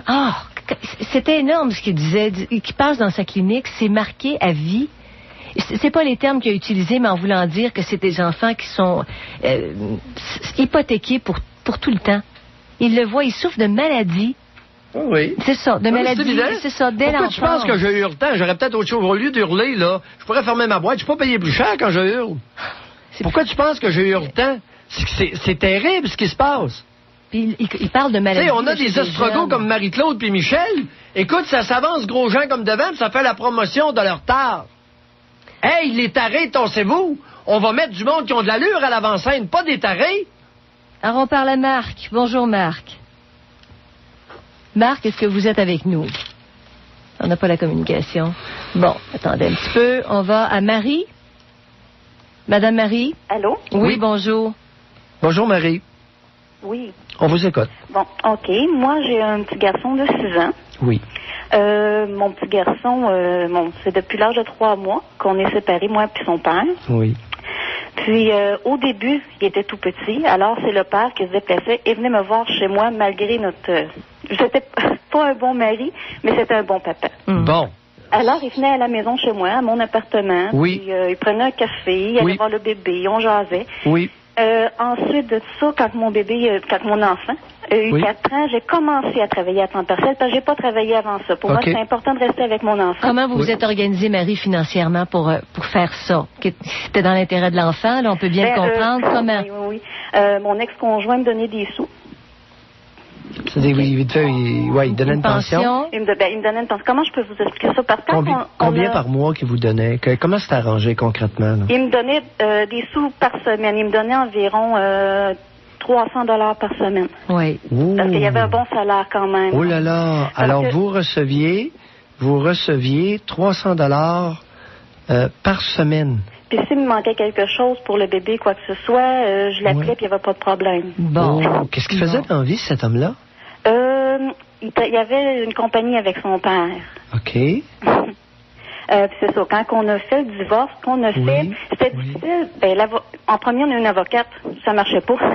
L'avocat, ce qu'on a fait, c'est qu'il m'a demandé ce qu'on voulait. Il nous a demandé ce qu'on voulait. Alors, nous, ce qu'on a dit, c'est qu'on veut qu'il reste chez moi, parce que je suis la mère, mais qu'il y ait un accès libre à son papa. Accès facile. Oui, facile, très facile, que l'enfant puisse l'appeler n'importe quand, qu'il puisse m'appeler 24-48 heures à l'avance, qu'on organise des choses. Accès facile au téléphone, accès facile pour les sorties. C'est ça. Oh, Marie! J'ai hâte de voir la suite. Ça fait plaisir. Ça me réconforte avec le genre humain. Hey, là, quand je pogne 3 tarés de suite, là, j'ai de la misère. Allez-y, continuez. Et vous avez quel âge, vous? J'ai 32 ans. 32 ans. La même âge que les tarés de tantôt. Allez-y, continuez. Pourtant, dans la région d'où je viens, il n'y a pas grand personne qui sont... Il y a beaucoup de tarés dans mon environnement. Écoute, au Québec, là, le PQ veut faire un pays avec ça. Si, ils sont mal allés tantôt. Hey, non, j'ai rien dit. C'est ça. Pour continuer, c'est ça. Quand il y a eu 4 ans, j'ai commencé à travailler tranquillement pour l'habituer. Oui. Alors, il se faisait garder par sa grand-maman. Oui. Sa grand-mère? Oui, ma mère à moi. Oui.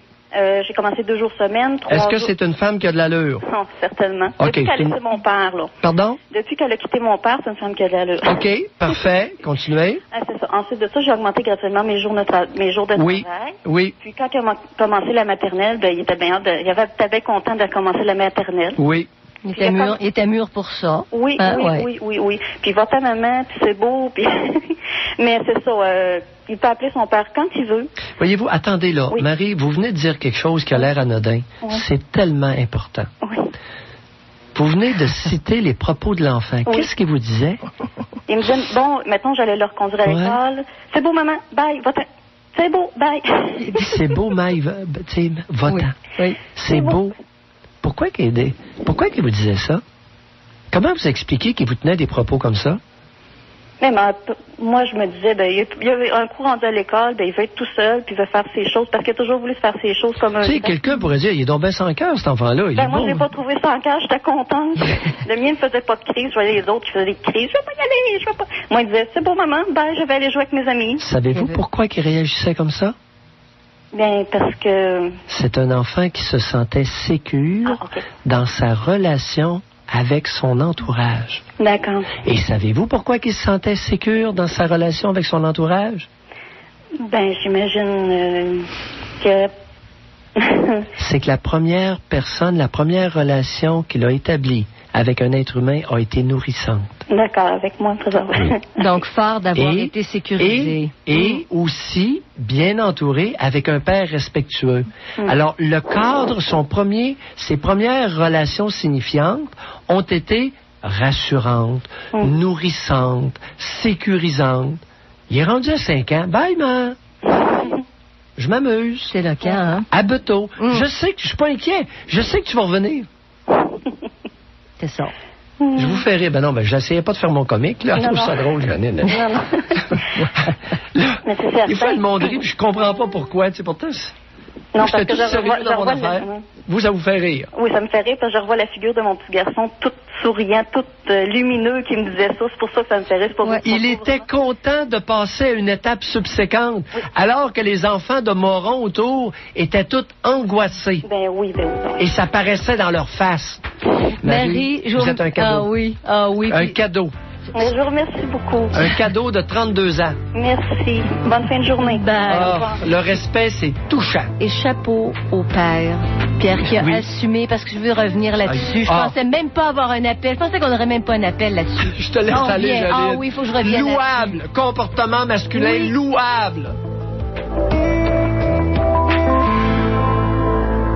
Bon, alors on parle de garde partagée, Pierre. Puis au début de l'émission, je l'ai mentionné, tu sais, si, dans les premières années, quand les enfants sont bébés, là, jusqu'à 3 ans, tu te sépares à cette période-là, le conjoint, l'ex-conjoint accepte de payer une pension alimentaire ajustée pour que la mère, si ça va bien, puis c'est une bonne maman, s'occupe de ses enfants. Si elle est intéressée, si elle est maternelle, si elle est intéressée, parce qu'il y a des femmes... Écoute, il y a 40% des Allemandes actuellement n'ont pas d'enfants, ne veulent pas d'enfants. Oui. Alors, je peux comprendre qu'une femme puisse avoir été engrossée et ne pas vouloir élever le gamin. Oui, elle a le droit. OK? À ce moment-là, elle prend le gamin, puis elle le remet à une personne, à une femme, pas un homme. Elle le remet à une femme maternante. Et cette personne-là va accueillir le gamin et l'élever. Il n'y a pas de problème. Mère substitut, ça peut être aussi bon qu'une mère biologique. Oui, mais dans le cas de... OK, alors en on va autant revenir... qu'on respecte les besoins de base d'un enfant qui est la continuité, la sécurité, le calme, les petites routines quotidiennes. Ça vient, les petites routines quotidiennes, là, les cocos, ça vient de Yvon Gauthier, un vieux pédopsychiatre de l'hôpital Sainte-Justine. Il a dit ça hier à l'émission Enjeu. Ça vient pas de Mailloux. Mais vous savez, Pierre, c'est correct, là, tout ce que vous venez de dire. Mais le point que je voulais souligner, on est obligé de mettre sur pied, votre pédopsychiatre, là, Yvon Gauthier, est obligé de mettre sur pied une clinique de l'attachement. Est-ce que c'est si effrayant de dire, Marie, elle a une pension pour faire alimentaire, pour faire s'occuper du petit bébé. C'est pas scandaleux d'entendre ça. Moi, je me disais, mais il n'y a pas un préjugé qui est favorable en ce sens parce que ça coûte de l'argent. Mais oui, mais Pierre, le point que je veux faire passer, c'est que ça coûte beaucoup moins cher que d'avoir des problèmes à vie pour avec un adolescent, avec un jeune enfant. C'est très la économique. Part paternelle, oui. Janine. Combien ça coûte une gardienne? Janine. Combien ça coûte une gardienne? Janine. Oui. On est très proche. Écoute, je te prédis que d'ici 5 ans, comme en Allemagne, les Allemands sont en train de jongler avec l'idée du salaire, un salaire minimal pour les mères. Oui. Et à ce moment-là, s'il y a séparation et qu'elle décide de rester et de s'occuper elle-même de sa progéniture, c'est ça, elle peut le faire. Salaire minimal pour les mères. Parce qu'ici, Pierre, il y a un préjugé défavorable. Tu vas pas te faire vivre au crochet de ton mari, ton ex-mari, là. Oui, et là les bébés paient pour ça. C'est la marois qui va se déverser les chevilles, là, quand elle va apprendre que, écoute, ceux qui ne veulent pas élever leur gamin, ils aideront dans des garderies publiques, et les femmes qui veulent s'occuper de leur gamin, auront un salaire. Un salaire de mère, c'est ça. Oui, et les enfants seront les grands gagnants. Et ça vient pas de Mailloux, là. L'Allemagne est en train de s'interroger là-dessus très sérieusement. Pendant 1 an, peut-être 2 ans, un salaire aux mères. C'est tout. Et elle reste. Celle qui aime ce rôle-là, mais ici, c'est pas bien vu. Tu te fais vivre au crochet de ton ex. Non, je prends soin des enfants, jusqu'à 3-4 ans, tant que les enfants en ont besoin. Ouais. Bon, mais c'est ça. Alors, on parle à Gaétan, on amorce l'appel, puis on poursuivra s'il le faut après la pause. Bonjour, Gaétan. Oui, bonjour à vous deux. Bonjour, Gaétan. C'est la première fois que j'appelle. Donc, bienvenue. Le sujet d'aujourd'hui est très intéressant. Ça me concerne. Moi, j'ai une garde partagée. J'avais une garde partagée, mais lors de ma séparation, mon plus jeune avait 5 ans, ma plus vieille, elle avait 7 ans. Oui, 5 et 7. Et une fille. Oui. Et puis, lors de la séparation, on a parlé avec les enfants. J'ai convenu avec la mère des enfants à l'époque d'avoir une garde partagée. Puis, en tout cas, je pensais pas que ça pourrait être un calvaire, mais ça est devenu un calvaire à la longue. Donc, pour les enfants, Gaétan, c'est devenu un calvaire? C'est pour les enfants? Oui, pour les enfants, effectivement. Mm-hmm. Effectivement, juste pour donner une brève aperçu, aujourd'hui, la façon que ça fonctionne, c'est que mon fils, qui a présentement, il a 11 ans, a décidé l'année passée de vouloir rester avec moi. Mm-hmm. Les raisons qu'il m'évoquait, c'est qu'il disait, papa, tu t'occupes de moi à l'école, j'aime ça quand tu es là, tu m'encadres avec les devoirs, puis que quand je suis avec toi, mes notes à l'école sont meilleures. Mm. Et puis, c'était effectivement le cas. Mes enfants avaient des résultats scolaires catastrophiques. Une semaine, ils avaient des très bons résultats. L'autre semaine d'après, c'était l'enfer. Donc, moi, j'ai pris le devant à un moment donné, parce que là, j'ai parlé avec la mère des enfants. Je lui ai expliqué, je lui ai dit, regarde, depuis un bout de temps, ça va pas bien à l'école, il faut faire quelque chose. Mm. Et puis, par contre, mon gars, lui, m'a demandé de vouloir venir rester avec moi. Puis ma fille, elle a fait le contraire. Elle a été vers sa mère. Oui. J'ai accepté. Ma fille, elle a 2 ans plus vieux que mon garçon. Oui. Et puis, j'ai accepté ça. J'ai parlé des conséquences de ça. J'ai dit, regarde, j'ai dit, tes résultats scolaires sont importants. Papa, il est là, il veut t'encadrer, il veut t'aider pour tes devoirs. Papa, il est disponible. Il arrive à l'école, normalement, les enfants arrivent à 3 heures. 3h30 au max, je suis à la maison. J'ai toujours été là, puis je suis encore là aujourd'hui pour surtout mon fils qui est avec moi à temps plein présentement. Moi, ce que je veux en venir, c'est que le problème des gardes partagées, Dr. Mailloux, ce que moi, je vois, parce que j'ai des amis aussi qui sont dans le même cas que moi. Attendez, Gaétan, là, parce que j'aimerais, vous avez mentionné tout à l'heure que la garde partagée, ça a été un calvaire. Alors, j'aimerais vous entendre là-dessus. Après la pause, on continue? Oh, oui, on va continuer de Parfait. On parle des difficultés de la garde partagée. La garde partagée qui ne s'applique pas à tous les enfants. Il y a des enfants qui ne s'y adaptent jamais. Et on est toujours avec Gaétan. Gaétan, vous avez dit que ça avait été un calvaire pour vos enfants. Oui, à la garde partagée, au début. Oui, qu'est-ce que vous vouliez dire par là? Dans le sens que la mère de mes enfants a toujours, elle le fait encore d'ailleurs, et puis elle est toujours en train de mêler les histoires qu'on avait de couple avec les enfants. Oui, mais concrètement, qu'est-ce qu'elle faisait de pas correct, là? Ça parlait à dire, jusqu'à aller à dire à mes enfants, écoutez pas la mère, la blonde à votre père, je sais pas, votre mère, elle n'a pas affaire à l'écouter. Sa blonde, c'est une grosse ci, puis comme ci, puis comme ça, la dénigrer. Aller même jusqu'à dénigrer les enfants de la partenaire que j'ai aujourd'hui. Mais est-ce que c'est vrai que votre blonde était grosse? Non, c'est pas vrai. C'est parce qu'elle était elle était pas de sauce québécoise, elle est italienne, donc mais elle est pas grosse, mais pas du tout. Ça n'a rien à voir, Dr. Mailloux, là. Vous me faites des niaiseries. non, vous lui faites dire des niaiseries, Pierre Mailloux. Non, vous dites pas des niaiseries. Non, Gaétan, c'est que... c'est que... faut faire attention. Le dénigrement prend différentes formes. Et je voulais juste m'assurer, c'est que jusqu'à quel point, vraiment, qu'elle s'acharnait à dénigrer. Elle, oui. Par rapport à la mère des enfants, oui, elle est un peu plus portante que la mère de mes enfants. La mère de mes enfants, elle, c'est son corps, son allure, ce qu'elle est, c'est très important. Non, ben voyez-vous, c'était très pertinent, cette histoire-là. Oui, ça l'a même affecté ma fille, dans le sens que ma fille, c'est une jeune adolescente, et puis elle a même tellement parlé de poids et de... par rapport à elle, elle rapportait ça aux enfants, que même ma fille, elle m'a amené à paniquer, puis elle capotait, puis elle m'a fait, elle m'a amené, elle m'a dit, en crise, papa, je suis tanné. Elle m'a pas dit tanné, là, mais elle a dit, je suis tanné vraiment que ma mère me parle de poids, je suis tanné de tout ça, arrête pas de me watcher, c'est plate. Mais combien pesait votre fille? Oui, mais attendez un peu, combien pesait votre fille? Ah, elle était pas grosse, mon Dieu Seigneur, en livres, c'est quoi? À peine 90 livres, peut-être 95 livres pour une fille de 12 ans, c'est pas gros. Et bateau, ça jouait dur. Pour 4 pieds 10, 4 pieds 11? Environ, c'est ça, environ, exactement. Non, c'est important, toutes ces choses-là. Bon, là, vous êtes en train de nous dire que votre mère, là, pas votre mère, la mère de vos enfants, pas fort dans ses rockers? C'est vraiment pas fort, Dr. Mailloux. Non, parce que c'est important, ça, là. Alors, la qualité de... Oui, c'est pour ça que c'est bien beau, l'histoire de la garde partagée, mais lorsque un des deux parents n'est pas à la hauteur, n'est pas un parent raisonnable, on a un maudit problème, on génère des problèmes. Oui. Moi, j'ai des remords de conscience avec tout ça. Dans le sens que j'avais le goût à un moment donné d'aller les chercher, mes enfants, à temps plein avec moi. Mais j'ai toujours ce maudit bébête-là que les enfants... Je sais que les enfants en bas âge, comme présentement ont les miens, en tout cas, moi, quand est-ce qu'à 5 et 7 ans, comment aurait interprété, Gaétan, à 5 et 7 ans, comment auraient réagi les enfants si vous aviez obtenu la garde légale des enfants et la résidence prioritaire? C'est ça que j'en... Comment vos enfants auraient réagi? Je crois qu'il aurait été très fâché, très déçu.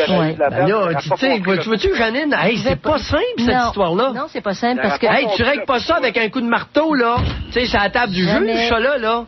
Parce qu'ils aiment quand même leur mère, puis je comprends ça, là, je me mettais à leur... C'est délicat, cette histoire-là. Ils enlèvent leur mère, tu sais, c'est comme pour eux autres, là. Ils peuvent pas voir que leur mère, quelque part, là... C'est parce que vous auriez pu traumatiser davantage. J'ai bien dit, vous auriez pu.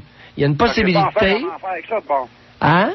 J'ai pas affaire à m'en faire. Bon, merci Gaétan, vous avez tout compris. Il a fait le meilleur dans la situation. Gaétan, vous avez compris quelque chose. Je pense que vous venez de comprendre quelque chose. Le meilleur dans la situation. Non, c'était pas le meilleur. C'est qu'à un moment donné, là... Il s'était mis à se battre pour avoir la garde complète parce qu'il jugeait que l'autre était pas adéquate. C'est pas que vous avez fait le meilleur. C'est que vous avez peut-être fait le moins pire. C'est ça. Tu c'est comment damage control. Comment limiter les dégâts supplémentaires. C'est très différent. Oui, mais aujourd'hui, je m'aperçois qu'il y a un enfant sur deux là, qui paye la note de ça, puis ça me fait de la peine. La petite fille est poquée? Oui. Puis elle cherche à se coller à sa mère, qui est une mauvaise mère? Exactement. Puis tout ce que moi je veux faire, ça revient toujours au vinaigre. Oui. Oui, c'est pas évident, hein? Non. Puis elle demande pas à aller chez vous, jamais. Elle vient une fin de semaine sur deux. Oui.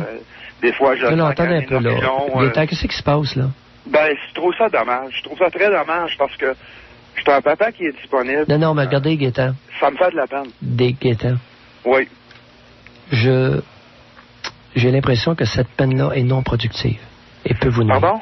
Je crains que votre peine soit contre-productive. Contre-productive? Oui, vous nuise à la situation. Mais en tout cas, on ne peut pas, Gaétan, on ne peut pas se permettre d'avoir de la peine n'importe quand. C'est pas vrai, ça. Les logs, les bonnes femmes du Québec ont essayé de faire croire ça, mais il y a des circonstances où on ne peut pas se permettre d'exprimer de la peine. OK, de l'exprimer, Pierre, il la ressent peut-être. Pardon? Pierre, il peut peut-être pas l'exprimer, mais il peut la ressentir en juste. Mais écoute, wow, Janine, un instant, là. Ben, c'est ça qu'il la ressent. Non, il y a une crise, là. Il y a un problème. Certainement. Il y a un problème. Non, c'est pas le temps, Janine. Je regrette, je suis pas d'accord. Non, mais Pierre, il le ressent, il le dit. C'est pas le temps de le ressentir, puis c'est pas le temps de l'exprimer. Les deux, tu fais quoi? C'est quoi avec ça, moi, là? Parce que vous avez... J'ai un sentiment, et j'aime autant bien avoir un sentiment de peine que je connais, au moins les sentiments que j'ai dans mon corps, au lieu de tout te sentir, mais la plupart, il y a beaucoup, je dirais pas vrai, la plupart, il y a des gens qui ont un sentiment, c'est la colère qui embarque. Je comprends ce que vous dites. À l'âge que j'ai aujourd'hui, avec le cheminement, ni la colère, ni la... Le sentiment que j'ai, c'est de la peine. Ni la colère, ni la peine, ni la colère, ni la peine n'ont sa place actuellement dans votre situation. Mais là... Il restreint ça, qu'est-ce qu'il faut quand c'est là? Savez-vous pourquoi je vous dis ça? Je vous écoute. Parce que vous avez besoin de tout ce que vous avez de capacité entre les deux oreilles pour aider votre fille. Il n'y a pas de place pour les émotions dans votre tableau actuel, à mon humble avis. Alors, vous jouez la carte de la stratégie, Pierre, à ce moment-là? Ouais, là, il faut réfléchir. Mais même, là, présentement, Dr. Maillot, même devant ma fille, là, je me pleure pas. Non, je ne dis pas que je l'appelle. Je le sais. Gaétan, cette peine-là vous empêche. Je sais que vous ne l'exprimez pas devant votre fille. Je vous dis que cette peine-là vous empêche de trouver une meilleure stratégie, une meilleure solution dans le tableau actuel. Oh my God. Vous savez, il y a des avantages à être un homme. Il faudrait que ça paraisse. OK? Bye, Gaétan. Merci. Bonjour. Bonne chance, Gaétan. Ouf! Et là, tu tasses ça dans un coin, puis tu te dis, on laisse aller la raison. Oui. OK. Oui, Janine. OK. Non, je comprends, Pierre, c'est ça. Mais il pourra pas la nier, cette peine-là. Elle est là, Janine, mais il la tasse d'un coin. C'est pas le temps. Je comprends. Au frigo. Pas facile à faire. On parle au congélateur. On parle au congélateur. Au congélateur. OK. Elle existe, c'est un bloc de glace, puis un jour, on verra. On verra. Correct. Jeff, bonjour. Bonjour, Janine. Bonjour, M. Maillot. Oui, bonjour, Jeff. Moi, premièrement, j'ai jamais pu concevoir pourquoi qu'un homme pourra élever un enfant quand il doit travailler. Moi, dans ma tête, ça a toujours été la femme prend soin de l'enfant, puis l'homme travaille en En autant que la femme a de l'allure comme mère. Oui, vous avez raison. Vous avez entendu, Gaétan? Pas sûr, pas fort comme mère, là. C'est inquiétant? Parce que, M. Maillot, moi, je me suis séparé il y a 9 ans d'une relation avec 2 enfants. Oui. Ma première avait 3 ans, puis mon autre garçon avait 1 an et demi. Ouh! Oui, on est dans les bébés. Oui. Oui. Et pour moi, si j'aurais voulu être cochon, c'est moi qui ai pris le congé pendant les 9 premiers mois de mon premier bébé pour m'en prendre soin totalement. Car ma femme ne savait rien faire. Hein? J'aurais pu y enlever, j'aurais fait les gardes partagées. Attendez, là, Jeff, attendez un peu, vous, là. Oui. Lorsque votre conjointe a accouché, vous êtes en train de nous dire que vous avez pris 9 mois de congé pour vous occuper du bébé parce que la mère n'était pas capable? Elle n'était pas capable, elle ne voulait rien savoir. Puis moi... Ah! Elle ne voulait rien savoir? Non. Mais une grande québécoise, Jeff! Elle est retournée travailler? Elle, non. Elle n'a rien fait. Rester à la maison, rien faire, visiter sa famille, vivre la grande vie. Oui, mais écoute, étais-tu malade? Oui, c'est normal. Elle était normale? Oui. Aucune maladie? Non. Pas de propos bizarres? Aucun comportement bizarre? Non. Simplement sans cœur? Oui. Est-ce que vous voyez ça comme ça à l'époque où vous l'avez fait, Jeff?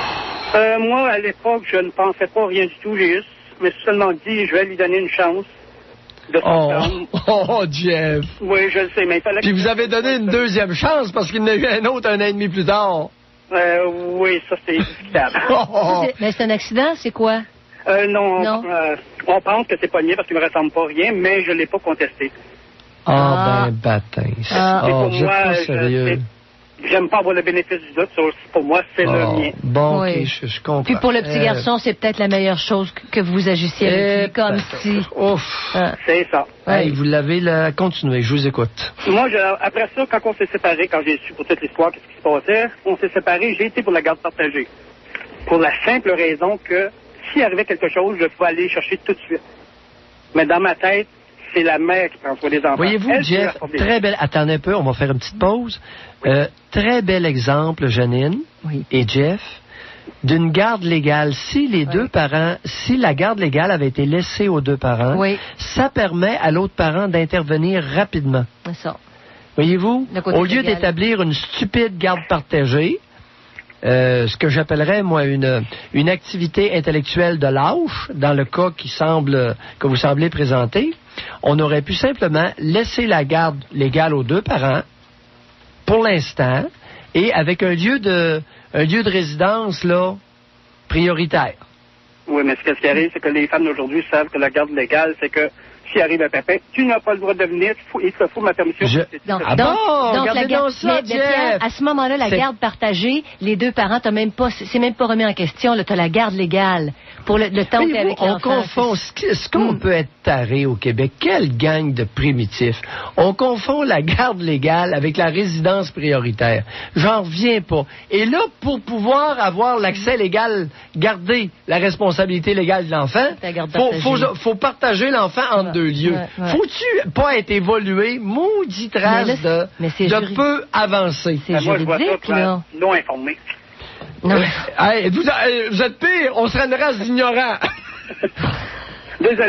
Allez-y. Continuez, hein? Désolé, mais la plupart des Québécois le sont. Ils ne veulent rien savoir de s'informer sur ces différentes choses. Ils prennent l'opinion d'une personne, ils disent, OK, c'est ça, t'as raison, je vais faire ça. J'ai vu ça après-midi, on a une couple d'appels de suite. J'étais plus après deux, je commence à avoir de la misère. Allez, continuez. Pour le point de vue que j'avais à mettre, c'est que pourquoi qu'un homme, il faut qu'il travaille. Son enfant, il l'a pas. Laisse-le à la femme. Si la femme a de l'allure, c'est toujours ça que la condition. Autrement, regardez, Jeff, je peux vous dire que j'ai été consulté par beaucoup de monde dans ma carrière. Et lorsqu'un homme, un bon père de famille, est inquiet de la capacité parentale de la conjointe, il ne peut pas se dédier à son travail. J'en ai assez vu dans mon bureau pour vous dire ça. Mais Jeff lui est resté. J'ai ma prochaine relation que je suis sur le point de partir encore. C'est vrai? Ben oui, parce que là, la mère ne fait rien dans la maison. Elle est très bonne mère, faut que je lui donne ça. Elle prend soin de l'enfant, mais elle prend soin de l'enfant en l'envoyant en garderie à tous les jours quand elle est là.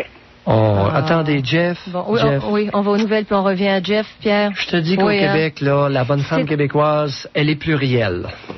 Oui, et les hommes aussi. Puis les enfants sont uniques. Tiens.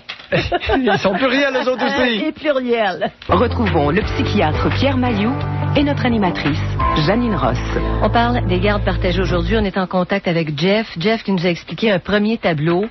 Premier enfant, c'est lui qui s'occupe de l'enfant. La mère ne s'en occupe pas du tout. Deuxième bébé qui vient de la même union.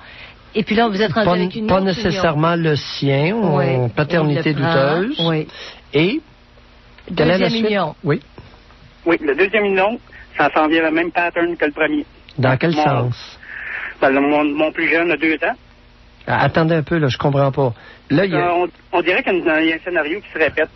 Ma plus vieille, elle a 5 ans. Excusez, c'est à l'envers, ce coup-là. Mon garçon, il a 5 ans et ma plus jeune, elle a 2 ans. Et c'est encore un scénario à une relation qui va se quitter, qui va aller pour une garde. Attendez un peu. Et les deux, l'enfant de 5 et 2, là, ça, c'est en sus des 2 autres de l'autre femme? C'est ça. OK. Vous êtes père de 4 enfants? C'est ça. OK. Et là, oui, qu'est-ce qui se passe-t-il? Là, c'est la difficulté de savoir pour la garde partagée encore. C'est que la mère, c'est une bonne mère quand elle veut. Mais si je lui donne la garde légale, est-ce qu'elle va me laisser rentrer dans le portrait? Quand on s'est quitté il n'y a pas longtemps, elle me disait, non, tu ne vois pas, t'es jeune, tant longtemps que tu vois telle personne. Mais là, c'est le fait d'aller en cours à toutes les fois. Bon. C'est ça, Pierre, c'est vraiment associé, la fameuse garde légale. C'est important. C'est pour ça qu'on passe par la garde partagée pour obtenir la garde légale. Oui. Alors, c'est un problème juridique à la base. Non, c'est un problème d'étroitesse d'esprit et de niaiseuserie. Oui, mais c'est qu'est-ce qui arrive, c'est comment l'homme est supposé débattre là-dessus quand l'homme ne peut pas prendre soin des enfants. Vous savez, regardez, Jeff et Janine, il faut bien comprendre que lorsque le père est un bon père, perdre la garde légale est un élément majeur. Il perd c'est un déterminant. Il perd beaucoup. Il perd des droits, puis des droits importants.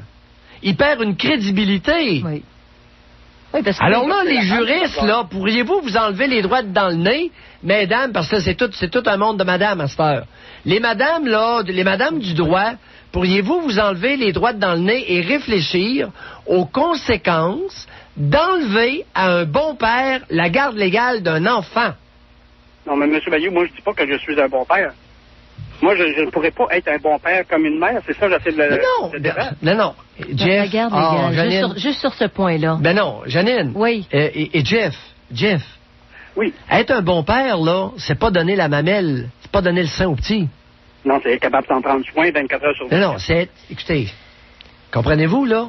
C'est pas... La garde légale ne veut pas dire que c'est vous qui donnez le sein à l'enfant. C'est-à-dire que si votre enfant est malade et vous avez une décision urgente à prendre pour une opération ou n'importe quoi, vous pouvez le faire sans demander la permission à l'autre. C'est ça. C'est ça. Et pour toute autre décision et vous ne perdez pas la crédibilité. Lorsque deux parents vivent ensemble, ils ont la garde légale d'un enfant. Ils se séparent. S'ils sont les deux des bons parents, on n'a pas d'affaire. C'est inhumain d'enlever la garde légale au parent qui est capable de jouer son rôle de parent, soit de père ou de mère. Est-ce que Jeff... M. Bayou, les femmes sont intelligentes aujourd'hui. Sont très manipulatrices. Ça, écoutez, je viens de faire allusion au monde de la bonne femme dans le familial au Québec. Et puis, il y a encore des hommes au Québec. Je le dis, là, il y a encore des jobs au Québec, même dans le domaine du droit, quand même. Janine, Pierre, faut dans le domaine, Janine, je t'annonce que dans le domaine du droit familial, c'est rendu à 85% d'avocats. Bon, mais Pierre, et les 85%, si c'est pas 88 et 90. Mais une femme qui reçoit les arguments comme on les reçoit aujourd'hui, où un père est obligé de demander une garde partagée pour avoir des droits légaux sur son enfant. C'est-à-dire pas d'avoir, la garde légale. De conserver. Oui. De conserver ses droits de père. Bon, mais ça s'ajuste, il me semble. Il y a il me semble, Janine, là, il y a une différence entre un vœu pieux et la réalité. Il faut revendiquer. Bon, merci. Il faut revendiquer. Oui, mais revendiquer les bonnes choses, pas grimper sur le pont. Être articulé. Alors, lorsqu'on enlève la garde légale à un parent, il faut avoir des raisons. Il faut soupçonner que c'est un mauvais parent. On n'aurait pas le droit d'enlever la garde légale à un bon parent. C'est inhumain. C'est ce que je veux en venir. Oui, je sais que vous voulez en venir là. Vous comprenez. Mais on n'est pas gros à comprendre ça. Non, c'est comme... Il y a une couple de bonnes femmes, il va falloir leur expliquer ça. Ça sera pas Jojo. S'ils veulent entendre. Là, écoutez, vous venez de le dire. Si elles veulent entendre, si elles sont capables d'entendre. L'écoute féminine au Québec... inéquitablement réparti. Comme partout dans le monde, Pierre. C'est ça. Un homme de bonne volonté puis une femme de bonne volonté en arrive à des solutions intelligentes. Oui, mais le problème, là, on en parle cet après-midi, c'est pas parce que la bonne volonté est majoritaire. Tu comprends-tu? Là, il faut se dire les vrais problèmes pour pouvoir en prendre conscience et réagir adéquatement. Et Jeff en a tout un problème avec deux femmes, là. Bon, le problème qu'il a n'est pas avec les bonnes femmes. Ça, c'est une chose. Le problème qu'il a, c'est avec la loi. Parce que là, il est obligé de se battre pour une garde partagée, alors que c'est pas ça qu'il veut, pour ne pas perdre son droit légal de père. C'est ça. Puis il peut pas... Mais Janine, la première relation, à présent, elle marche super bien. Ça va bien avec elle. Ah, je peux pas demander mieux. Les enfants m'appellent quand ils veulent. Ma relation, comme c'est là, t'en sais tomber à l'eau. Attendez, allez pas trop vite. Les enfants qui ont maintenant quel âge? Ma fille, elle a 12 ans, puis mon garçon, il a 10 ans et demi. Alors, ces deux enfants-là, est-ce qu'ils ont un accès facile à vous? Est-ce que vous avez un accès facile à eux? Ils ont un accès facile par téléphone avec moi, mais moi, j'ai presque pas d'accès à eux à cause de la relation que j'ai comme c'est là. Bon, en tout cas, au moins, les enfants peuvent vous appeler quand ils veulent. Oui. Bon. Oui. Est-ce qu'ils peuvent vous voir quand ils veulent? Non. Ah bon? À cause de la relation actuelle. Ça Même le petit gars de 10 ans. Ah, attendez. Oui, mais attendez un peu. Ah, la nouvelle. À cause de la nouvelle relation avec la deuxième femme. C'est ça. Oh là! Non, on est dans la femelle, là, Janine. On est dans la femellerie. Donc qu'est-ce qui se passe? Pour que Jeff passe avec quelque chose. Non, attendez un peu. Non. Moi, là, Janine, là... C'est parce que Pierre...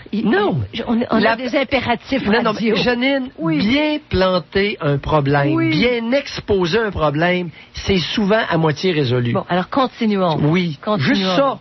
Si on a permis à Jeff simplement d'exprimer clairement son problème, je suis pas inquiet. Il va en trouver des solutions. Mais mon problème n'est pas tout à fait expliqué encore. Allez-y. Oui, c'est pour ça que j'écoute.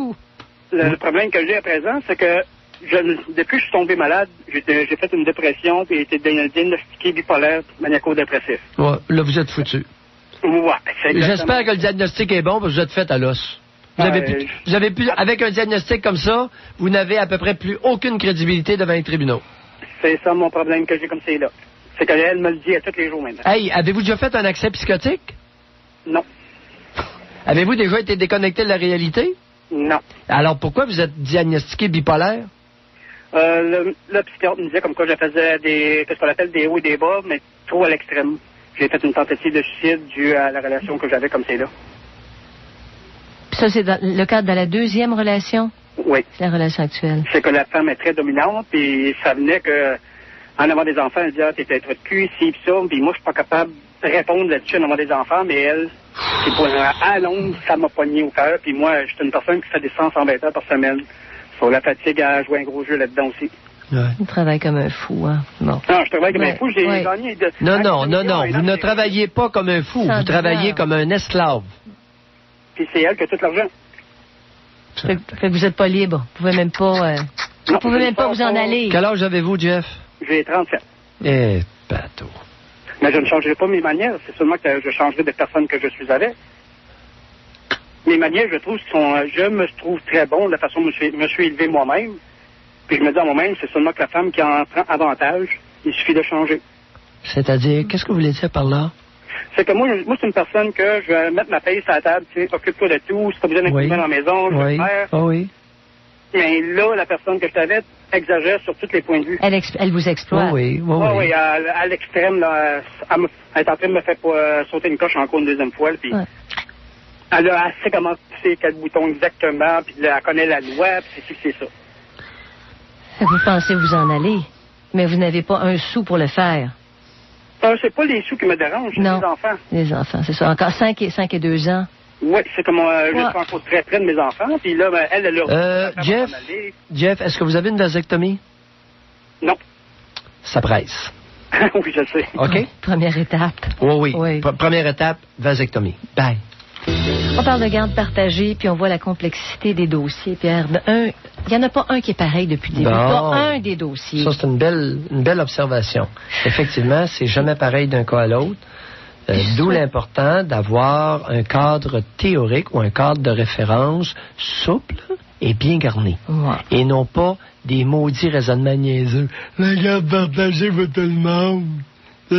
Ça fait-tu tarlant? Ça s'applique pas. Bon. Mais tu sais, Jeff, tantôt, il y a un problème qui est lourd. C'est lourd, son affaire. Tu peux pas partir avec une recette comme ça. Ça se désembourbe au fur et à mesure. Moi, j'aimerais ça que tout le monde parte avec quelque chose à chaque intervention. Puis tu es obligé d'accepter que dans certains cas, on peut pas aller plus loin. Non, attends un petit peu. C'est pas... Non. Permettre à quelqu'un d'exprimer sa réalité. Oui, je le comprends, puis on peut pas aller plus loin. Écoute, dans certains cas, on peut pas. Dans son cas, oui. Il y a un geste concret à faire, c'est vasectomie au plus sacré. Parce que là, toi, ce que tu sais pas, là, c'est que la deuxième, là, OK, elle va se faire engrosser. La première, elle s'est fait engrosser une fois, il devait être hésitant, elle est allée se faire engrosser par un autre, puis elle y a collé le bébé chez les bras. OK? Bon, il l'a accepté, il n'a pas dit un mot. Là, la deuxième, là, elle en a 2. Oui. Elle veut pas le voir partir, son poisson. OK? Elle va se faire engrosser, je te le dis, elle va se faire engrosser une 3e fois. Mais oui. Alors... Là, notre Jeff, là, écoute, c'est un bonasse, c'est un Québécois typique. Tu sais, c'est un bon bonasse. Alors, oui, il est urgent, dans son cas, la semaine prochaine, vasectomie. C'est ça. Alors ça, c'est une première étape. Parce qu'elle va l'arnaquer. Elle va l'arnaquer, c'est écrit dans le ciel. Puis lui, il est à bout. Il est au bout, là. Là. Au bout du rouleau. Fait que là, vasectomie... on va commencer à décanter, on va regarder ça un petit peu, puis on va voir. Puis dans son cas, c'est la deuxième. Et le psychiatre, avec son savant diagnostic de bipolarité, de psychose maniaco-dépressive, il a crissé un méchant coup de gernac, j'aime autant te le dire. Oui. Là, il y a à peu près plus de crédibilité devant le tribunal. Oh, ça va bien, monsieur le psychiatre. Vous avez fait une savante intervention. J'espère que vous avez raison, parce que sinon, vous lui avez nuit. Est-ce qu'on pourrait qualifier ça d'erreur médicale? Pierre, on va en reparler la semaine prochaine. Oh, parce que ces étiquettes-là, là, psychiatriques, elles peuvent te nuire et pas à peu près. Mais tu comprends-tu l'exemple? On a un exemple, là. J'invente rien. L'intervention psychiatrique, dans le cas de Jeff, a été fort possiblement nuisible. Puis au niveau de la garde de ses enfants... Ah, c'est sûrement un grand psychiatre qui traite Maillot de fou. Oh, oui, c'est un grand psychiatre qui traite Maillot de fou. En tout cas, on réglera pas le sort de tout le monde. Non, mais on va on va en parler. Hey, Janine, tu conviens-tu que des tribunes, là, ceux qui écoutent à cet après-midi, là, hey, ils ont jamais entendu parler de ça, ces affaires-là?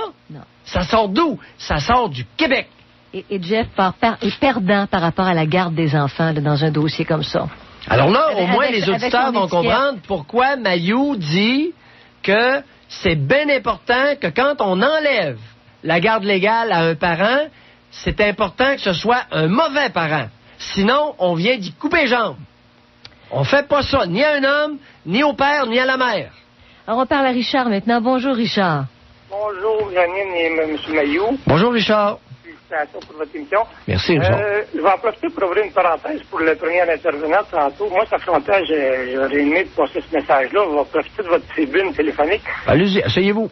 C'est ça. Moi, j'ai remarqué quelque chose, c'est que lors d'une relation, on réalise les défauts d'une personne le premier mois. Les petits défauts qui nous font rire, bien souvent les premiers mois, quelques années après, c'est ces autres qui deviennent les pires défauts. Puis, ça peut arriver. C'est pas un absolu, mais ça peut arriver. Dans mon cas, ça a été vraiment... Oui, parlez pour vous. Ça, dans votre cas... J'ai eu des mensonges le premier mois, puis ça a été une erreur de jeunesse qui a duré 10 ans. Des mensonges comme quoi? Oh, ça a été au début qu'elle me faisait croire carrément qu'elle était une Française. Finalement, c'était noté de Joliette, puis c'était... C'est des mensonges farfelus. Alors, c'est une mensonge, ce sont des mensonges, de la fabulation ou une arnaque? C'était à dire qu'elle voulait pas se faire connaître son vrai jour les premiers mois de relation. Elle a toujours le tour de jouer du violon. C'est arrivé dans ma famille, il y en a une qui se présente à un moment donné sous un nom d'emprunt. Elle avait un autre nom. Puis on a découvert quelques semaines plus tard que c'était pas son nom pantoute. C'est arrivé dans ma famille, ça. C'est pour cacher quoi? C'est de la fausse représentation? Janine, ne me demande pas pourquoi, je ne le sais pas. Bon. Mais c'est arrivé dans ma famille. Oui. Hey, on fait le saut quand on découvre. Hein? Ma soeur arrive. C'est pas son nom. Elle dit, écoute, elle est connue. Le voisin, il reçoit ses enfants. Ben, elle s'appelle une telle. Hein? Hey, là, t'as l'air fou en cibole, là. Ça part drôlement. Ouf! Moi. Non, mais faut vous dire que je me suis servi de ça pour rencontrer une femme par après l'échec de cette relation-là. Il y a eu un enfant. Puis je me suis servi de cette expérience-là pour me réaliser que les infos, ça se voit du premier coup, puis je voulais pas m'arrêter à la première femme que je rencontrais. Je voulais absolument laisser je voulais rencontrer plein de femmes, puis choisir la meilleure d'entre elles. Finalement, je me suis fait avoir à mon propre... Ben oui, mais écoutez, Richard, là, les bonnes femmes, c'est pas le Costco, ça, là. On fait pas de magasinage avec ça. Non, mais j'ai été... Quel âge avez-vous? 34 ans. 34? Oui. Mais oui, mais tu parles d'une... Qui c'est qui vous a fourré ça dans la tête, une attitude comme ça? On commence à faire du shopping de bonnes femmes. C'est moi-même, Richard! Mon Dieu, vous me découragez! Regardez, M. Maillot, moi, là, si ça marchait pas de même, je restais célibataire. Parce que, extrêmement déçu de la première relation, puis... je comprends. Hey, on fait du shopping jusqu'à temps qu'on en trouve une. Tu sais, c'est comme aller acheter des souliers. J'essaye 10 paires de souliers, puis je vais prendre celle dans laquelle je me sens le mieux. Tu sais, on fourre 10 femmes, c'est dans laquelle que je me sens le plus à l'aise. Monsieur Maillot, je ne parle pas de coucher avec tout un harem, là. Je parlais de mensonges, de gros problèmes de société. Oui, non, j'ai compris votre point, mais vous avez dit, peut-être que je vous ai mal compris. Vous avez dit que votre attitude avec les bonnes femmes, vous, c'était d'en connaître une gang, puis on choisit la meilleure là-dedans. Sauf que je me suis fait avoir parce que la première rencontre... Mais est-ce que j'ai bien compris que vous avez fait du shopping de bonnes femmes? Je voulais choisir la meilleure pour moi parce que je me suis dit, j'ai une seconde chance et, excusez-moi l'expression, je ne perds pas 10 minutes avec une vidante. Parce que, écoutez, la relation que j'ai eue, c'était... Je me suis réveillé 10 ans trop tard. Sauf que... Tu voulais connaître plus. Ben, regardez, ça a marché dans mon cas parce que pendant 3 mois, j'ai cherché des défauts. Et des défauts, pour moi, les petits défauts, laisser un petit peu traîner de linge, c'est pas des défauts. Puis, vous donner une idée, 8 mois après, j'ai demandé en mariage cette femme-là. Je n'ai pas qu'une d'autre. Je me suis fait avoir mon propre jeu. Je voulais pas m'arrêter à la première, puis j'ai rencontré une vraiment bonne. Aujourd'hui, on est mariés, ça fait en 2002. On a 3 enfants ensemble, ça va merveilleusement bien. J'ai connu l'enfer. Attendez un peu. Bon, ils ont quel âge? Pourquoi je l'appelais cet après-midi, là? Vous avez 3 enfants? Là, avec une femme? J'ai 4 enfants, présentement. J'en ai eu une. Oui, un avec la première union, qui a duré 10 ans. Une erreur de jeunesse qui a duré 10 ans. Bon, non, laissez faire les erreurs de jeunesse. Laissez ça boîte l'air, s'il vous plaît. Alors, les niaiseries, on est quand même un peu plus sérieux, notre tribune, là. Alors, vous avez vécu avec une femme 10 ans. Oui. Et, OK. Relation très chaotique. Oui, avec un enfant. Puis là, vous vous êtes remarié en 2002. J'étais pas marié avec l'autre. Oui, je me suis marié en 2002. Puis il y a 2 ans. Là, j'ai 3 enfants. C'est ça, 3. Qui ont quel âge, les 3 derniers enfants? Rémi, 2 ans et demi, Kim, 18 mois, puis le petit dernier, du 28 août. Il y a quelques 3 mois, c'est là. Ça se suit. Puis il y a la garde. Il y a la garde du premier aussi qui continue, là. Oui, là, on parle de garde, parce que c'est ça votre sujet. Je suis désolé, mais c'est... Non, c'est pas désolé, c'est correct, c'est correct. Donc, il y a un petit peu de la garde, c'est que le fait, c'est que moi, cet enfant-là, la première relation, c'était une belle garde partagée par une paroisse voisine. Sauf que la mère a toujours voulu briser la garde. À tous les ans, elle revenait à la charge en cause. En 5 ans, j'ai été 5 fois en cause, si vous voulez. Oui. Et à tous les ans. C'était tout le temps le but de me blesser, de me faire payer. Puis, oui, quel âge a cet enfant-là du fait de la première union? Elle a 7 ans. Elle est rendue à 7 ans à l'heure actuelle? Oui. Et quelle est la modalité, là? C'était en garde partagée. Moi, je me suis fait servir la garde partagée sur un plateau parce qu'elle voulait briser. C'était une garde de 3 jours, 4 jours. Parce que ça argumentait que les dodos, c'était trop long, une semaine, je sais pas quand, une semaine. Puis c'était correct, je le prenais comme ça. Sauf que par après, en voulant m'emmener en cours, elle a voulu briser cette garde-là. Puis les juges m'ont servi la garde partagée sur un plateau d'argent. Je vais appeler ça de même parce qu'ils ont bien réalisé que j'étais un bon père, puis ils me foutaient bien de mon enfant. Puis c'est correct. Sauf qu'elle est toujours revenue à la charge en venant encore avec des mensonges. Oui, mais attendez un peu. La modalité actuelle est quoi? C'est la garde partagée modifiée, parce que le seul moyen... Richard, pourriez-vous vous concentrer actuellement, concrètement, quelle est la modalité? J'en viens à ça, M. Maillot. Ben là, maudit, je répète. La garde partagée modifiée parce que... Je vous demande la modalité. Êtes-vous capable de comprendre ça? Oui, OK. Baptême! Hey, y a-tu des écoles au Québec? Je l'ai à toutes les fins de semaine, tout l'hiver, je l'ai tout l'été. Parce que madame a déménagé... Attendez un peu, toutes les fins de semaine? Oui. Ah, ça, c'est la modalité d'accès actuellement? Sauf une fin de semaine par mois. Oui. Elle est avec la mère. Elle a les journées d'école. Oui. De lundi à vendredi. OK, 3 fins de semaine sur 4. Oui. Elle est chez vous, chez le père. Je l'ai la fin de semaine de relâche. Oui. Je l'ai tout l'été, sauf 2 semaines non consécutives l'été. Oui, OK. Je comprends.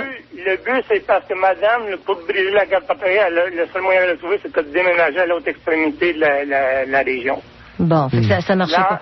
Bon, est-ce que vous aimez ça comme ça fonctionne? Est-ce que l'enfant est bien là-dedans, comme ça fonctionne actuellement? Ce qui arrive, c'est que je réalise que c'est pas drôle d'être père aujourd'hui.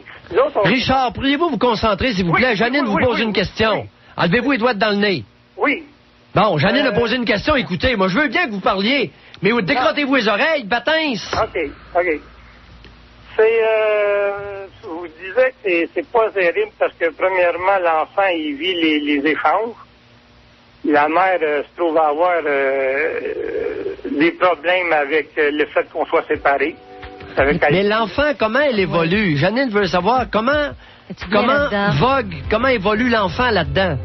Laissez-moi finir. Oh là là, c'est correct. Bonsoir. Maudit. De retour au Doc Mayou. Retrouvons le psychiatre Pierre Mayou et notre animatrice Janine Ross. Pierre, s'il y a un sujet où ça brasse, c'est bien les gardes d'enfants. C'est incroyable. Ouais. Il faut être patient pour arriver à tout comprendre puis à saisir si on saisit l'essentiel de tout ça, là, c'est que c'est le besoin des enfants qui doit être considéré en premier. On fait un grand pas. Non. Si on part de ça... Janine? Oui. Je vais profiter de l'appel de Richard pour signaler ceci. Tu as remarqué, tu lui as posé une question, il t'a pas écouté, pantoute. Il a continué sur son monologue comme si de rien n'était. La question que je me pose, est-ce que Richard est plus capable d'écouter ses 4 enfants qu'il ne l'a été avec toi? Et c'est une partie du problème. Les adultes, dans bien des cas, les parents, la majorité des parents n'écoutent pas. Ils ne s'écoutent pas entre eux. Oui. OK? Et ils écoutent encore moins les enfants. C'est désespérant, là. Ça devient désespérant parce que c'est de l'observation. Les enfants ne peuvent... T'avais une question extraordinaire. T'avais une maudite belle question. T'avais une bonne question. T'avais une question pertinente. T'avais une question qui faisait preuve de sensibilité. T'essayais d'attirer son attention sur le fait quelles sont vos observations autour de l'évolution de votre enfant là-dedans? Parce que ça part de l'enfant là. de 7 ans. OK? Oui. Le type, il t'a pas écouté. Ça l'intéresse pas une crise de miettes, ta question. Et comprends-tu? Et c'est le point central. C'est pas la radio qui l'a fait ne pas t'écouter. Il est comme ça. Lui puis l'autre qui a précédé, Jeff, ils ont 8 enfants à 2. Oui. Les deux, leur capacité d'écoute proche de 0. Leur capacité d'observation proche de pas grand-chose. Alors... Surtout Richard. Ils sont pères à l'eux deux de 8 enfants. Oui. Ça m'inquiète. Et pour bien réussir les gardes d'enfants, il faut être observateur, puis il faut aimer écouter. Merci. Au moins, tu m'auras compris. Là, je vais pas tout à fait hurler dans le désert cet après-midi. Tu as compris le sens de mon intervention? Je pense que oui. C'est qu'on ne peut pas progresser si on n'écoute pas les enfants, puis qu'on n'est pas à l'observation. OK? On essaie quelque chose, on observe. Oui. Si? Oui, tout de suite. Pour ne pas que l'erreur, si on a commis une erreur, persiste pendant 10 ans. Non, parce que là, il est trop tard. Alors, on a le temps de prendre un dernier appel. Allons-y. Un autre Pierre. Bonjour, Pierre. Bonjour. Monsieur Pierre. Bonjour, ça va bien? On vous écoute. Oui, je vous trouve extrêmement touchant aujourd'hui. Ah ouais? Oui. Ouais, ça me touche. Moi, je me trouve pas comique. Non, c'est pas comique. C'est un sujet qui me touche personnellement. Si vous avez le temps, je vais vous lire un petit peu ce que j'ai écrit. Allez-y. Sur votre sujet. C'est la rupture, finalement, qui crée une déchirure de l'âme. Pour réparer la brèche, il faut du temps, crier au secours pendant qu'il est encore temps pour sauver son enfant.